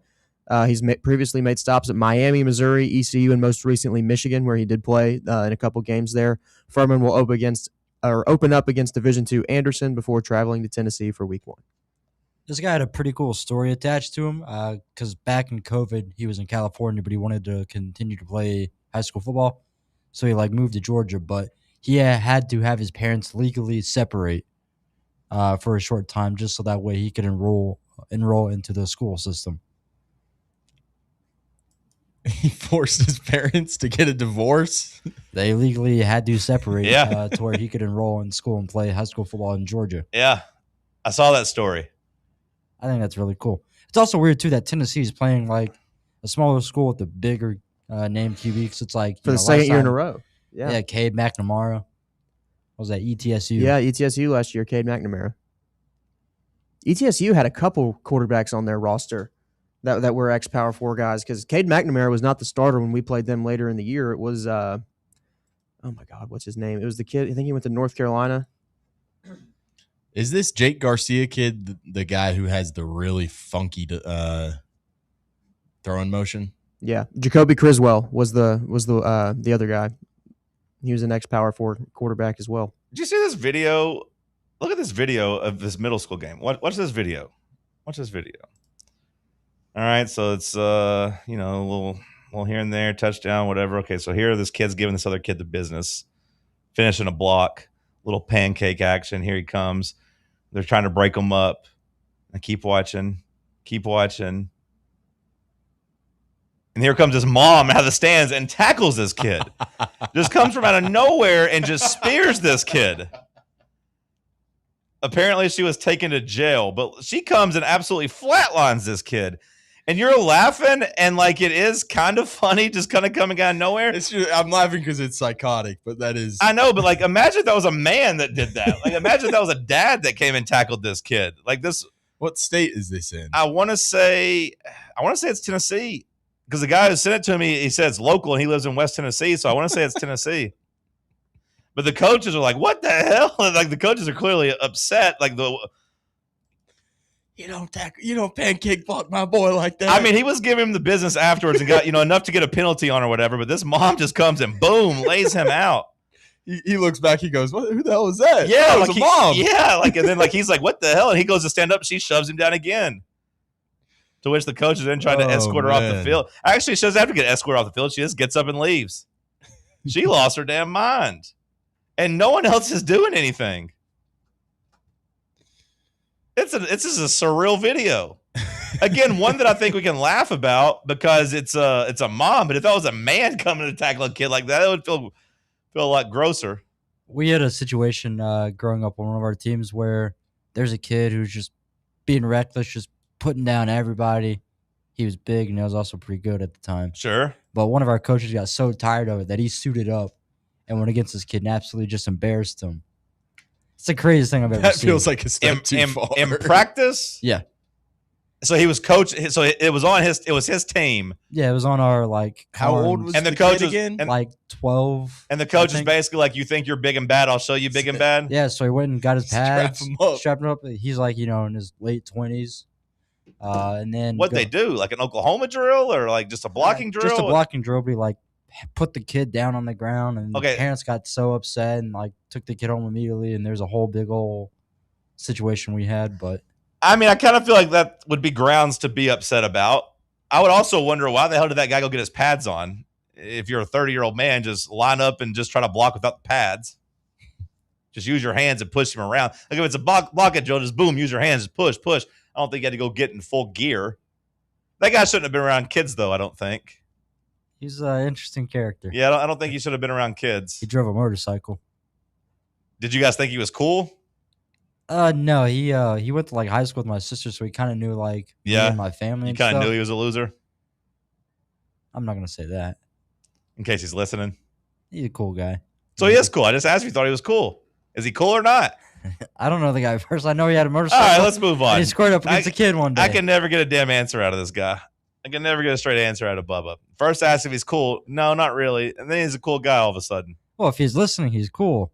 If he's not, then kind of weird. Well, yeah, hopefully he doesn't come and beat your ass. Okay. Apparently, shout out to Jordan. Apparently that was his sister, and she didn't go to jail. She was a minor. That girl looked way older than 18 to me. The guy that sent this into you, it was a his different sister? guy. No. It was the guy's sister who got the business given to her. Oh, okay. So it wasn't a mom. It was a sister. Actually, somehow feels crazier with it being a little sister than a mom. I mean, you saw what Jeffrey Simmons had to do to protect his sister, so you better be careful. Yeah. I need to see this again to see how old this girl looks, because she did not look like a sister. But it makes more sense that a sister would be willing to go do that.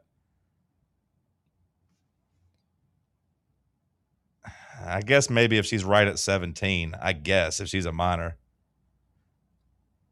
I guess. It would make a little bit more sense as to why like nobody else was really freaking out and no parents. Because like I feel like in my little league, we never really had like coaches fighting players, but we had a lot of like parents wanting to fight each other and fight coaches. Mm-hmm. But like I don't think anybody, like any kids really got in the mix there. But we definitely had like parents that wanted to fight each other or fight the coaches. My two coaches got into a fight and they're like when I was like 6 years old, like in our championship game, they fought each other. We had that happen. And they wrote in the paper that we had to forfeit, and I had a meltdown. I quit football for a couple of years because of that, because we didn't lose a game all year.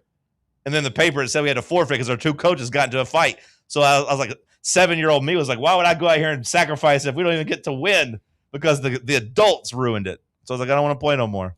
As a kid, it sucks. It's like, these are two of my friends, and then their dads are getting involved, and now none of them are on the team anymore. Like, what the heck, man? Yeah, we had two dads get into a fight for sure, and that was a little awkward, although I had my favorite. There was one I liked better, and he won the fight, so that was good at least. The other coach I didn't really care for, or his son. His son was kind of a dork. But they got into a fight too. Overrated, underrated. Coming up next, stick with us. For the fans, by the fans. This is Fan Run Radio, Knoxville. Hey, Vols fans, Cody Brown here. I grew up right here in Tennessee and know what it means when someone says, I've got your back. That's why you can trust Farm Bureau Insurance of Tennessee. Whether it's your home, your vehicle, your family's future, or the business you built from the ground up, we will show up for all of your insurance needs. We are Tennesseans who understand what matters, which is doing right by you. Insurance is not all about just paperwork and policies, but it's about the people we insure every day. So if you want insurance that hits home, give me a call at 865-992-3871. Go Vols. A brand built in Tennessee and born from the love of the game. Inward Half revolutionizes golfing comfort. Crafted by a former pro and dedicated enthusiast just like you, our luxury performance wear guarantees you stay cool and comfortable through every swing and every day. We're not just a brand. We've set out to create a lifestyle for those who understand that impeccable style and premium performance are a hole-in-one. Enjoy the walk-in with Inward Half. Ball fans, reimagine your home at Broadway Carpets and Flooring for any remodeling or building needs. With a variety of carpets, rugs, hardwood, vinyl, and stone, Broadway has all the flooring and installation options you're looking for, including pet-resistant products like Pet Perfect Carpet from Shaw Floors. Visit their showroom in downtown Knoxville or the location in West Knoxville located on Kingston Pike near Pellissippi Parkway today. Your tax refund belongs to you, not an identity thief. Over $6 billion in tax refunds were flagged by the IRS for possible identity theft last year. If you're in a bind this tax season, LifeLock can help. They monitor and alert you to identity threats you'd miss on your own, even if you're careful with your personal information. And if you do become a victim of tax-related identity fraud, LifeLock has U.S.-based restoration specialists ready to help solve your identity theft issue. Plus, all LifeLock plans are backed by the $1 Million Protection Package, meaning LifeLock will reimburse you up to the limits of your plan if you lose money due to identity theft. Let LifeLock help protect your financial info, so all you have to worry about is what you do with your tax refund. Go to LifeLock.com, save up to 25% off your first year. The promo code is HERD, promo code HERD, to save up to 25% off your first year. LifeLock.com. Identity theft protection starts here. Overrated. Very overrated. It's overrated. Overrated, my friend. Overrated. I'm going to tell you why. I think that's a solid rated right there. It's perfect rated. He underrated, man. He has some swag. He has some real swag. Lobsters are underrated. They don't die. It's time for Overrated, Underrated, right before the season starts. Gentlemen, are you ready? Yes. You should become the next Bruce Buffer. That'd be really cool. There's a video of a dude that does it to him in public. He'd start giggling in the middle of something and be like, my bad, rewind. Yeah, it'd be a country that I can't pronounce, and then I say something dumb instead. He'd be yeah, and then just a little, never mind. I have seen the guy that goes up to time. It's time. Nah, that's not good. What do you have? What's better? It's time or let's get ready to rumble? Which one's better? Because, I mean, they're two brothers. That's their catchphrases. Boxing is let's get ready to rumble. UFC is it's time. I feel like the boxing one holds up. Let's get ready to rumble is pretty electric. Yeah. Ladies and gentlemen. Ladies and gentlemen, boys and girls. Let's get ready to rumble. Yeah.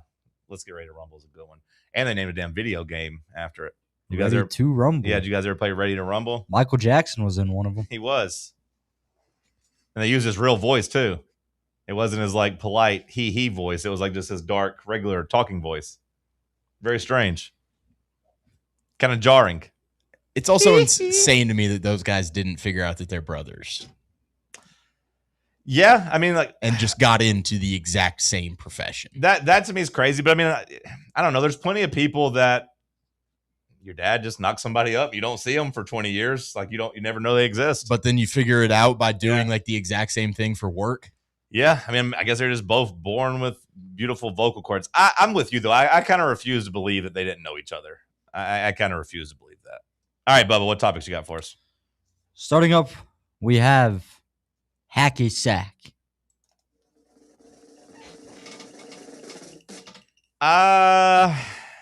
Was never good at hacky sack, so I'll always say overrated to it. I don't feel like hacky sack was a very big deal at my school.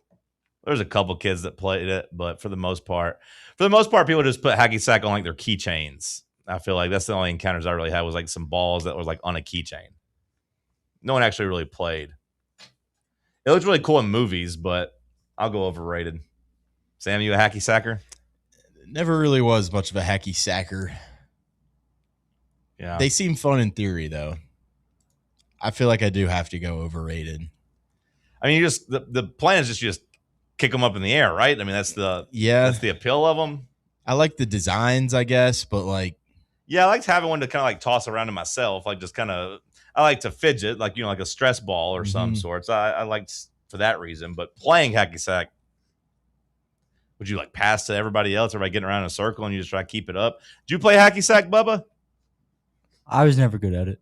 Josh, did you play hacky sack growing up? No. I feel like it was an older person. Yeah, thing. that was before my time. Yeah. They do it a lot. I mean, Smokey's bullpen does it. I feel like it was barely even. And they do it with like a hacky sack with like the rosin bag. Hacky sack. Yeah. Like I feel like it was even older. I'm too young for hacky sack, I feel like. Overrated. All right. Is it supposed to just be like a less dangerous version of playing with a soccer ball? I think so, yeah. I think that was the appeal. It was like you can do the same thing you can do with a soccer ball, but you're not going to like break stuff in your house. Yeah. Okay, I was going to say less dangerous. What the hell's the danger? But okay, yeah, if you're talking about breaking something, sure. Yeah, but also easier, just more accessible. You carry around in your pocket, just break it out pretty much anywhere versus having to carry a damn soccer ball around. But yeah, to me, that's the appeal. Like, is that just same way you juggle a soccer ball, I feel like you're just supposed to juggle a hacky sack. I never did it. It seemed dumb to me. It originated as a foot-kicking beanbag game that he had learned from a cellmate in a military prison. I mean, it would be tradition from traditional Native American foot juggling games. Well, I was going to say, like, it would be something to keep you preoccupied. If you're probably would rock in prison. Yeah, if you're in prison, like they can probably get that to you. It's not a threat to anybody. Like it doesn't hurt anybody, and you can just have it in your jail cell. You could probably sneak some inside of it. Yeah, I mean, like the knitted ones for sure. You could put like a little shank in. Yeah, but you probably wouldn't want to risk it because you'd probably just rather have something to pass the time with. I think I'd still rather have the bouncy ball though. I could throw off the wall, just throw it to myself. You give me a tennis ball or like a nice. Basically a lacrosse ball and just let me throw it off the wall to myself. I don't think prison would be that bad. I do some push-ups, I do some sit-ups, and I just work on my hand-eye coordination. That's it. Would you be like that guy that got famous for hitting parlays in prison? Like, would you be calling someone in your WNBA bets? I don't know. I don't know what type of access I would have. I don't know. I guess you get the newspaper. You get to read the box score still. Yeah, that's what. I think that's how he. You was win doing enough it. to get your bail money and then. You're out of there. Yeah, like do you get to hey man, put this in, then come get me out. Yeah, that'd be great. I wouldn't be good in prison or jail. I'd get too agitated too easily. That's probably what's kept me from a life of crime is just I'm too scared. I don't want to get locked up. I'm not so scared of like, mixing it up in the crime. It's just the consequences. I don't want to go to prison. You have to join a gang. Yeah, and I'm pretty much getting shoehorned into only one gang, Bubba. They're only going to put me with the Nazis. Like, as a bald man, I'm not going to get to go to any of the other gangs. They're going to make me a Nazi whether I want to be or not. Or they're going to try to. And I'm going to try to resist it. And they're going to be like, no, you have to be in the gang or else you're going to get hurt. And I'm like, I don't want to be in a gang. And then I got to give up my mouth and my body. And I don't want to do that either. You're going to have a sick tattoo going all the way up your back to the back of your head. Yeah, I don't. That's why I try not to live a life of crime, Bubba. Try to be a good person. Not because I think it's important to be a good person, but I'm just scared to go to prison. Well, speaking of people, a lot of times summer gets romanticized because of one thing, and that's summer flings. The Little League World Series. Are summer flings overrated or underrated? That's a good question, Bubba. So a summer fling to me, are you cutting it off after the summer's over, or are you just going to ride it into fall and then cuffing season? Next thing you know, you're hanging out at Christmas. You don't really want to have to go do anything, but next thing you know, you're doing that. And then next thing you know, Valentine's Day is coming up. Now you're just going steady. But it's just like a couple-week fling, and hey, you go to the pool together. Oh, we met at the beach. Because, like John Travolta and Olivia Newton-John, they claimed it was all just summer loving, right? But then you saw what happened. They got back to school, and guess what? Still in love. Same for Zac Efron and Vanessa Hudgens. They thought it was just a little fling, but guess what? They stayed together, and it ruined the next couple of years of their life as they're trying to be in a relationship while also trying to do their own thing. But, yeah, you tell me you go on vacation, have a little summer fling for a couple of weeks. That'd be kind of cool. Doing it at home, it just still feels more like a relationship and less like a summer fling, Unless it's just strictly like, hey, I'll see you at the pool. We'll have some drinks at the lake. Summer flings only happen on vacation, I feel like, Bubba. Can't really have them in your hometown, so I'll go overrated. Is it just the activities that are more readily available for the summer that make it more fun? Well, it is sexier to be like in a bikini or like at a pool or doing something like that. And late nights at a concert, like, yeah, you're just outside let's go grab more. some ice cream. Yeah, you're outside more. Any other time, you're not really going to be outside that late. Not as much daylight. Not as many outdoor activities. Fireworks in the background. Yeah. Otherwise, like, hey, I'll see you tailgating outside of Neyland. I think it sounds better in the movies. Everything sounds better in the movies, man. Hacky sack looks so cool in the movies, but then I actually tried to play it. Like when I saw Freddie Prinze Jr. playing hacky sack and She's All That, I was like, this is badass. And then I tried to do it in real life. I'm like, this is stupid. I can only kick it up like twice, maybe at most whenever I was like 10. And I was like, I'm never playing this stupid game again. Parties look much cooler. Going on vacation looks much cooler. Summer flings look much cooler. Everything's cooler in the movies.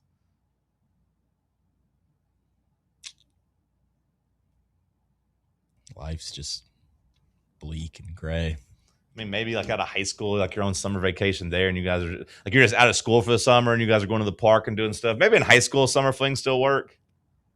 But like once you get out of school, Bubba, summer's just hot. It's still the real world. It's still life. You can't afford a summer fling whenever you still got to go to work.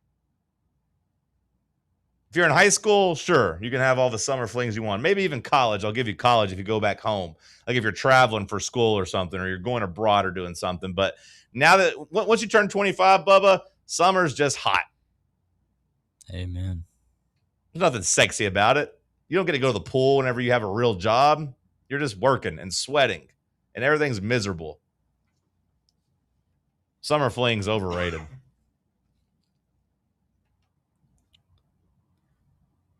There's a great pitch out there. A lot of people throw it. Sometimes it looks great. Sometimes it doesn't. Curveballs, John.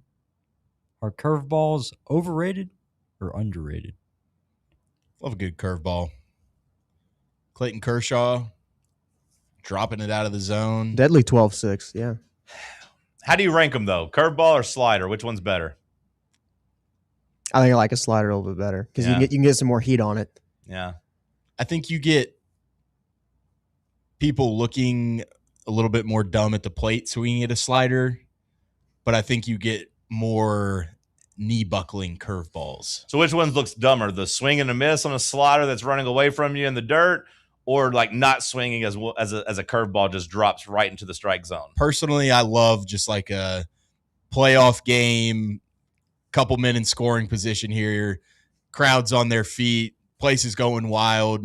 This guy's thinking he's like selling out for heater, and someone hits him with a curveball and just drops it right in the middle of the zone. And he doesn't even swing, and it's just it freezes him. And everyone's just like, oh no. And then that one guy's walking off the mound just like talking trash. I like it. I like it whenever the ball drops into the zone and the batter just immediately walks off because he knows he's been fooled. Mm-hmm. And I'd rather go out swinging than go out looking. So I'd rather swing at something that's gonna run out of the zone than just sit there and stare at a curveball that drops right down the middle of the plate. Bad part about the slider is though the possibility of a pass ball, a wild pitch pass ball type of thing. Maybe you could strike out and still get on base.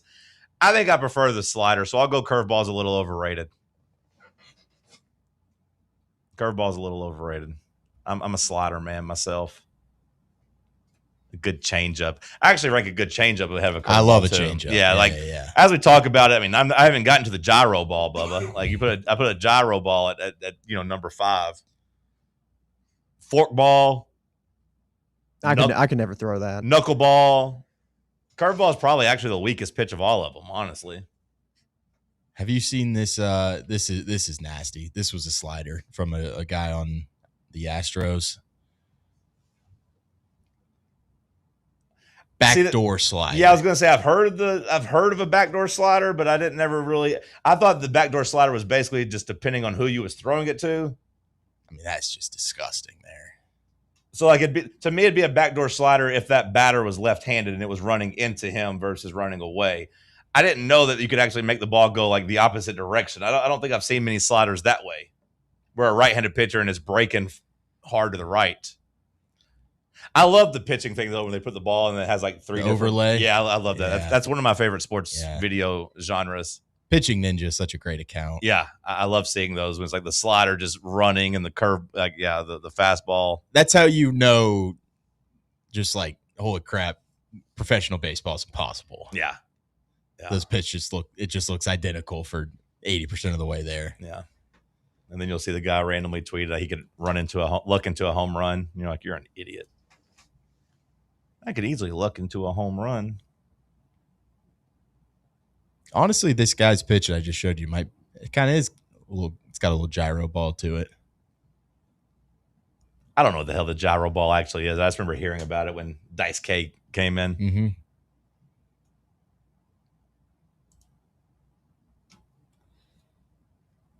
All right. Looking back at old photos, it gets pretty sentimental, but it seems like there's always one thing happening in those photos that doesn't really happen anymore. You're giving somebody the old bunny ears. Are bunny ears overrated? It's so weird that everyone does bunny ears. Like, it's so weird that became a thing.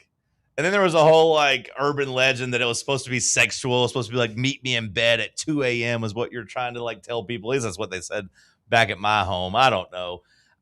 I thought it was stupid. And some people get really mad about the bunny ears.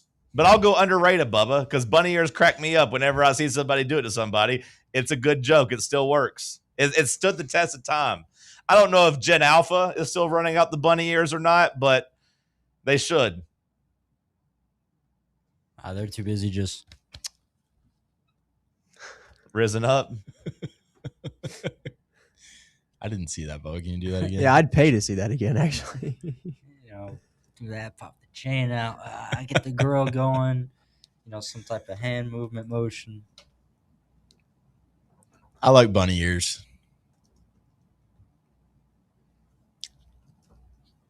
I can't remember the last time I've seen someone pull it off, but when's the last time you pulled it off? Yeah, I was just a long time, that. but I don't think I've hit a bunny ear since I was like 7 years old. Now that it's like in my mind, probably one of the next pictures I take, I'll put bunny ears out there. Just wait till my wedding photos, Bubba. When you see my wedding photos in a couple months, I'm hitting the bunny ears. And I'm gonna say shout out to Bubba.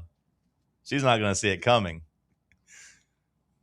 Bachelor party in You Vegas. should definitely do that to your wife. Every picture I get, the boys are gonna have bunny ears. Do it to like the preacher up at the altar. I'm bringing it back. Or have the preacher do it to both of y'all. Ooh, that's a good idea. No, I don't want the bunny ears done to me. I want to be the guy giving out bunny ears. I don't want nobody trying to put ears on me, make me look stupid. I'm the one punking other people. Okay. All right. What is like the least acceptable situation to do bunny ears on somebody? When they're at a funeral? Yeah, I was about to say funeral. When someone's giving a speech at the funeral or standing in line, you hit them with the bunny ears. That might break the ice a little bit, though. Yeah. People are sad and they're like, oh, bunny ears. Yeah. I typically try to have a good time at funerals, which sounds weird, but like, I know what you mean. I try not to just be like too super sad. And it obviously depends. Like, I'm not going to go into somebody else's funeral and crack up, but like, I try to treat it more like a celebration of life. By the time you actually get, like, I don't know, maybe it's just weird, but like the funerals I've been to for people close to me, by the time I actually got to the funeral, like it already kind of all came out. I've already kind of done the crying, or maybe you're holding it in, do the crying later. You just try to be nice to people that come through and be nice to them. I don't know. So are funerals overrated or underrated? Funerals? I think funerals are underrated. I try to go to a lot of funerals. I try to go to as many funerals as I can of people like somewhat close to me, just to let the people around them know that I care about them. I think that's important. When I die, like, I don't really care because you're dead. Like the people who die, I don't really care. But it's about the people who are left over, the living. I think it's cool seeing like how many people show up to. Yeah. That were like, oh, this person impacted my life in a good way. Like, here's just a mass of people that have come in. Yeah, That makes you feel good about On them. the flip side, I've been to some that are pretty depressing, though, that nobody really shows up to. And you're like, man, was this person just a jerk? Or like, were they just a recluse? They don't have any friends? Has everybody left them? What's going on here? I've had it on both sides. Like, it is cool and it's really crowded. And you're like, oh, this person was cool. It's depressing when nobody really comes. And then you feel obligated to stay the whole time because, like, there's only like 15 other people there. I've been to some like that, too. All right, last call on the other side. Stick with us. Big Orange Country's home for sports. This is Fan Run Radio. Barley's has live music on weekends, general team trivia on Wednesday nights at 8 p.m., and now live sports trivia courtesy of the Knoxville Trivia Guys every Thursday night upstairs. The game starts at 7 p.m. and is free to play for everyone, so head on down to the Old City and show off your sports knowledge and win gift cards to Barley's. Use those gift cards to buy some delicious food and drinks, and you can take it all in with their wide selection of TVs and indoor projectors. Barley's Tap Room and Pizzeria. Hey, Vols fans, Cody Brown here. I grew up right here in Tennessee and know what it means when someone says, I've got your back. That's why you can trust Farm Bureau Insurance of Tennessee. Whether it's your home, your vehicle, your family's future, or the business you built from the ground up, we will show up for all of your insurance needs. We are Tennesseans who understand what matters, which is doing right by you. Insurance is not all about just paperwork and policies, but it's about the people we insure every day. So if you want insurance that hits home, give me a call at 865-992-3871. Go Vols. Are you ready for the start of a new season? Maybe looking for your team to go on a tournament run? Get game day ready with Crumble. Head on over to your nearest location and pick up 12 pre-selected cookies plus exclusive toppers. When you're looking for dessert options, there's no question about who you should call on. Our listeners already know. Last year, the Dubai chocolate was a home run, along with the brownie batter. Oreo crumb was another crowd favorite.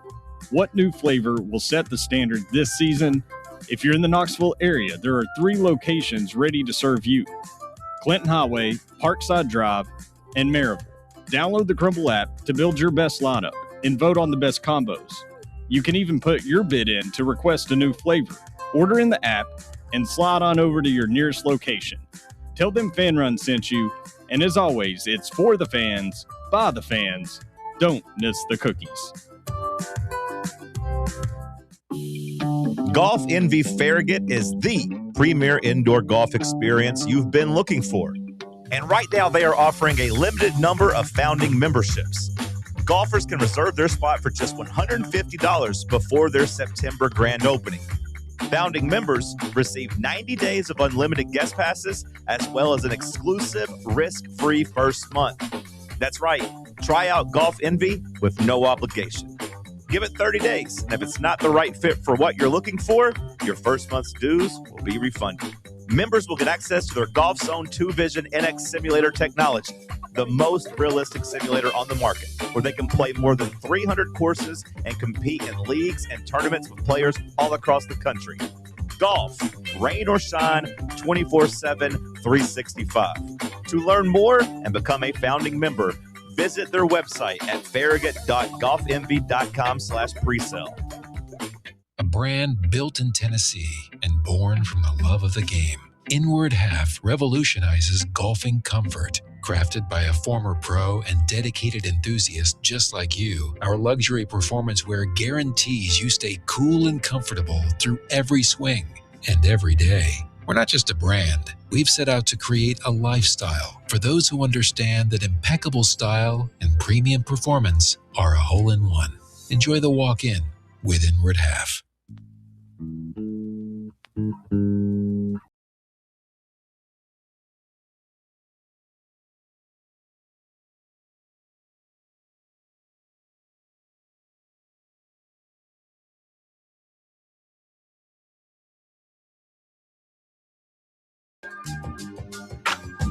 Brian Shumpert, Rocky Top Insider, posts 39 college running backs ran for 1,000 yards last season.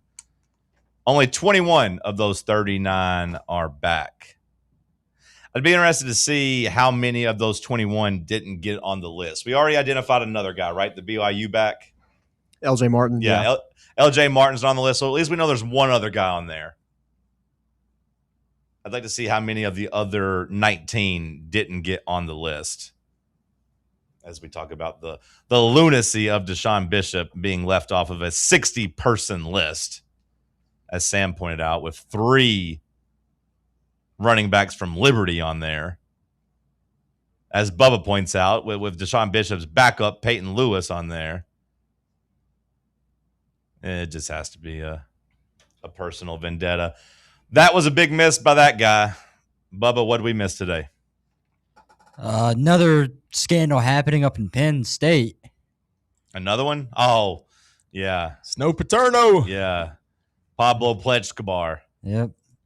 So if you ever plan on rushing a fraternity, go to Penn State or don't do it anymore, I guess. Not if you don't want to go to prison. We'll see if these guys end up in prison doing any prison time. It sounds like they should, but go ahead and give us a story. 13 Penn State fraternity brothers charged with running a major cocaine trafficking ring, with some pledges forced to allegedly cut and package as part of their indoctrination. That to me is the crazy part. That to me is the crazy part is that, look, if you tell me like there's some fraternities selling cocaine, okay, I'm not going to be naive. That's not going to surprise me. Next, you're going to tell me that they got a guy running like an illegal bookie, like bookmaking like ring there. That's not going to surprise me. It's the like making new members reportedly cut and bag up the cocaine. That's crazy to me. If a fraternity is like, hey, the president, like 4 other guys, if you need some coke, holler at them. And they're running like a private thing where they're making a bunch of money and they're keeping it somewhat low key, where it's like kind of known, but like, okay. When you tell me that you have new initiations having to be in a part of it, that to me means that like 20, 30, 40 people not only know about this, but they're like incriminated in this. Well, the dad is like, I haven't seen anything about the dad. No, the dad is like one of the ringleaders in this. He's a lawyer in Pittsburgh, and his son is one of the guys who's like involved in this thing. So his dad is like running it as well. That seems crazy to me. Like the dad, Paul Robinson, an attorney with the firm of Meyer, Dara, Buckler, Bevan. That's way too many people. One-time frat member charged with helping to hide evidence from an alleged multi-state cocaine trafficking ring in those fraternities by his son Thomas and other current and former students. Which fraternity was this is my question. Sigma Chi and Delta Upsilon. That Sigma Chi doesn't surprise me at all. According to the evidence uncovered, cutting and packaging cocaine was for some pledges and indoctrination. Court documents obtained allege the suspect made tens of thousands of dollars in profit from the trafficking ring. A co-defendant told investigators that in one transaction, he purchased over $50,000 worth of the drug through cash and digital transactions. Selling $50,000 of cocaine at one time seems crazy. Like I thought it was just going to be like, hey, like let the sorority girls and other guys know if they need some cocaine to holler at me, and they're selling it for, $30, $40, $60 a pop. One $50,000 transaction seems crazy. This guy was a Dean's List accounting major at Penn State, is what they say. One of the 24-year-olds lives in a spacious single-family home valued at $1.4 million. Like, yeah. So, I mean, they've just that been whiteout against Oregon last year must have been crazy. Yeah, they have been going wild here. I mean, this picture of this guy is just beyond parody. I know. I would be thinking that this is like, I'm buying fentanyl from this guy. The roofies, maybe like some, but like this guy looks like he's on the verge of tears. Is he wearing is this his official mugshot? Like, is he? It seems like it. I don't know. Is he wearing like a suit? I mean, it says he turned himself in. Did he turn himself in going in there with like a suit on? I don't know, man. Again, like if you told me that like you were running this, it doesn't surprise me. It's the getting the new guys in there that you don't really know to be like cutting and bagging it up. That just seems crazy to me. 14 people face charges. So I guess only 14 people. 4 of them still enrolled at Penn State. Pablo Plechkabar. What a name. You know, this guy was either really cool or really insufferable. I don't know. The picture makes me think he's really insufferable. Yeah, I think he was pretty insufferable. But I got to say, going by the name Pablo Escobar, maybe he was cool. Maybe he was cool, or maybe he was the worst. I don't know. Bub, anything else? Yeah, one quick thing here. Apparently, Texas Southern's men's basketball team is protesting the hiring for their new head coach, Seton Hall assistant Corey Lowry. So basically, they had an interim coach. The interim coach is basically responsible for putting that roster together and finding enough players. Then they try to go hire a real coach and give him the job, and the players are like, nah, we don't want that. We want our interim coach. Which, if you're the interim coach, probably makes you feel really good. If you're the new coach, it's like, man, I just want to go back to Seton Hall, and I don't want to coach here anymore. That feels awful, starting off on a bad foot like that. The Tony Basilio Show will get you going on a good foot in case we ruined your morning. If me, Bubba, Josh, and Sam weren't your cup of tea, well, try out Tony Basilio. The Playbook with William Patterson, The Drive, and Overtime. Stay locked in on Fan Run Radio.